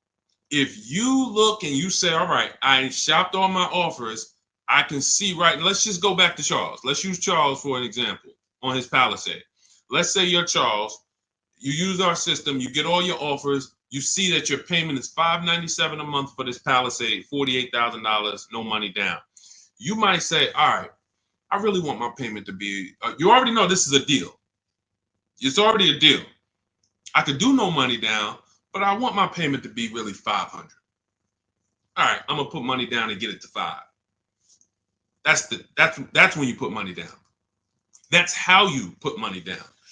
Money down is never buying your deal. And for too many of you, money down buys your deal, which is not a deal. You think, well, what's the payment if I put this down? You're not looking and basing it off of, man, I got a below market price.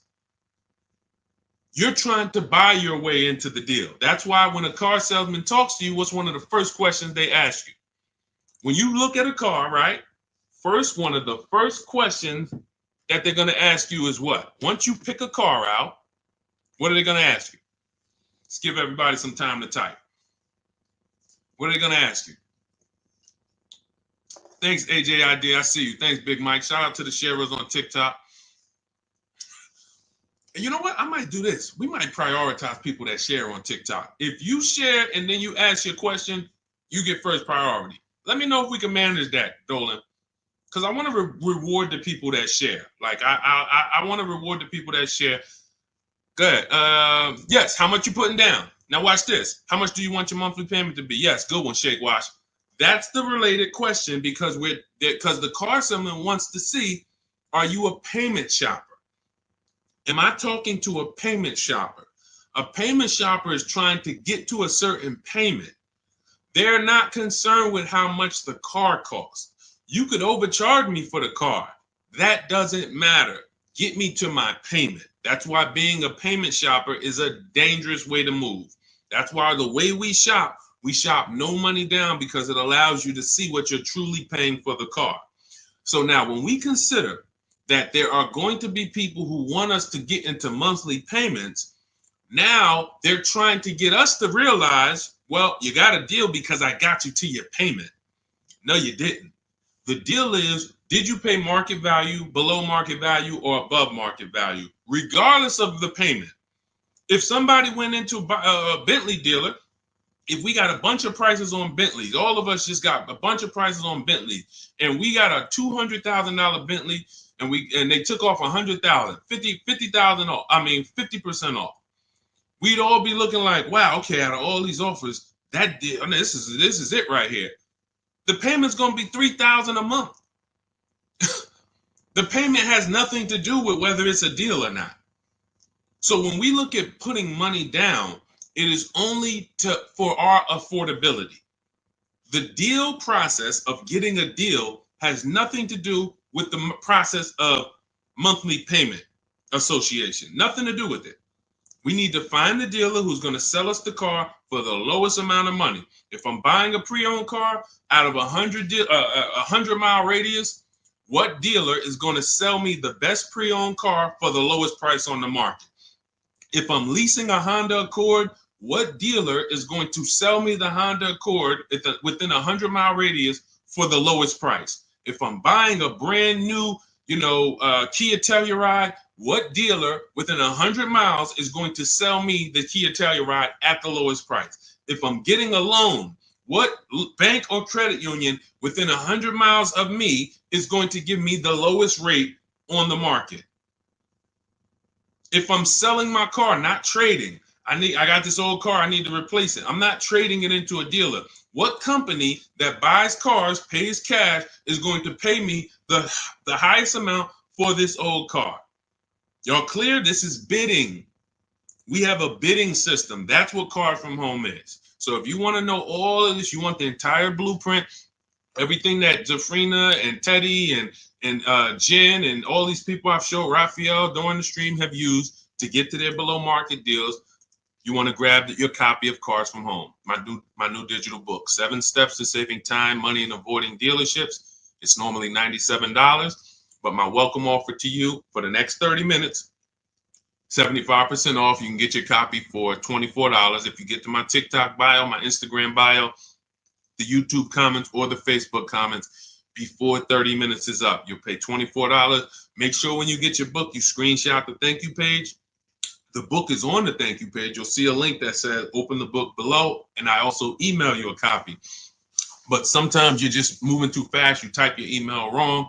We can't email a book to an incorrect email. So if that book isn't in your email in 5-10 minutes, I want you to email my support team so they can get your book to you, and you'll have these strategies for the rest of your life. And shout out to everyone who's reviewed the book. Use it. Make sure you email me your deals when you make them. Send me send me the list. Hey, D, look at what I got, man. I got all these offers. Look, man, and I know you did it when you say, hey, I did it. 90% was from the house. Soon as I know the people who use it, because the minute I've seen people who say, man, I went in the dealership, I used all your stuff, and I got this deal. No, you didn't. Sorry, somewhere along the lines you missed it. You might have been trying to go off my social media videos, but you didn't use our system because we're not making deals in the dealership. When I see people that say, yeah, man, the dealer 45 minutes away, I had to drive to get this. There you go. You use the system. When they say, yeah, I did this all from home, they even delivered the car to me. Yeah, you use the system. And you say, man, I looked at 17 used cars. I narrowed it down, and this one had this original price. Yeah, you use the system. It's stuff I hear that I could tell when people use the system. So go grab your copy. Shout out to everybody who checked in. We'll see you on another stream. Keep on learning so that you can relearn. God bless.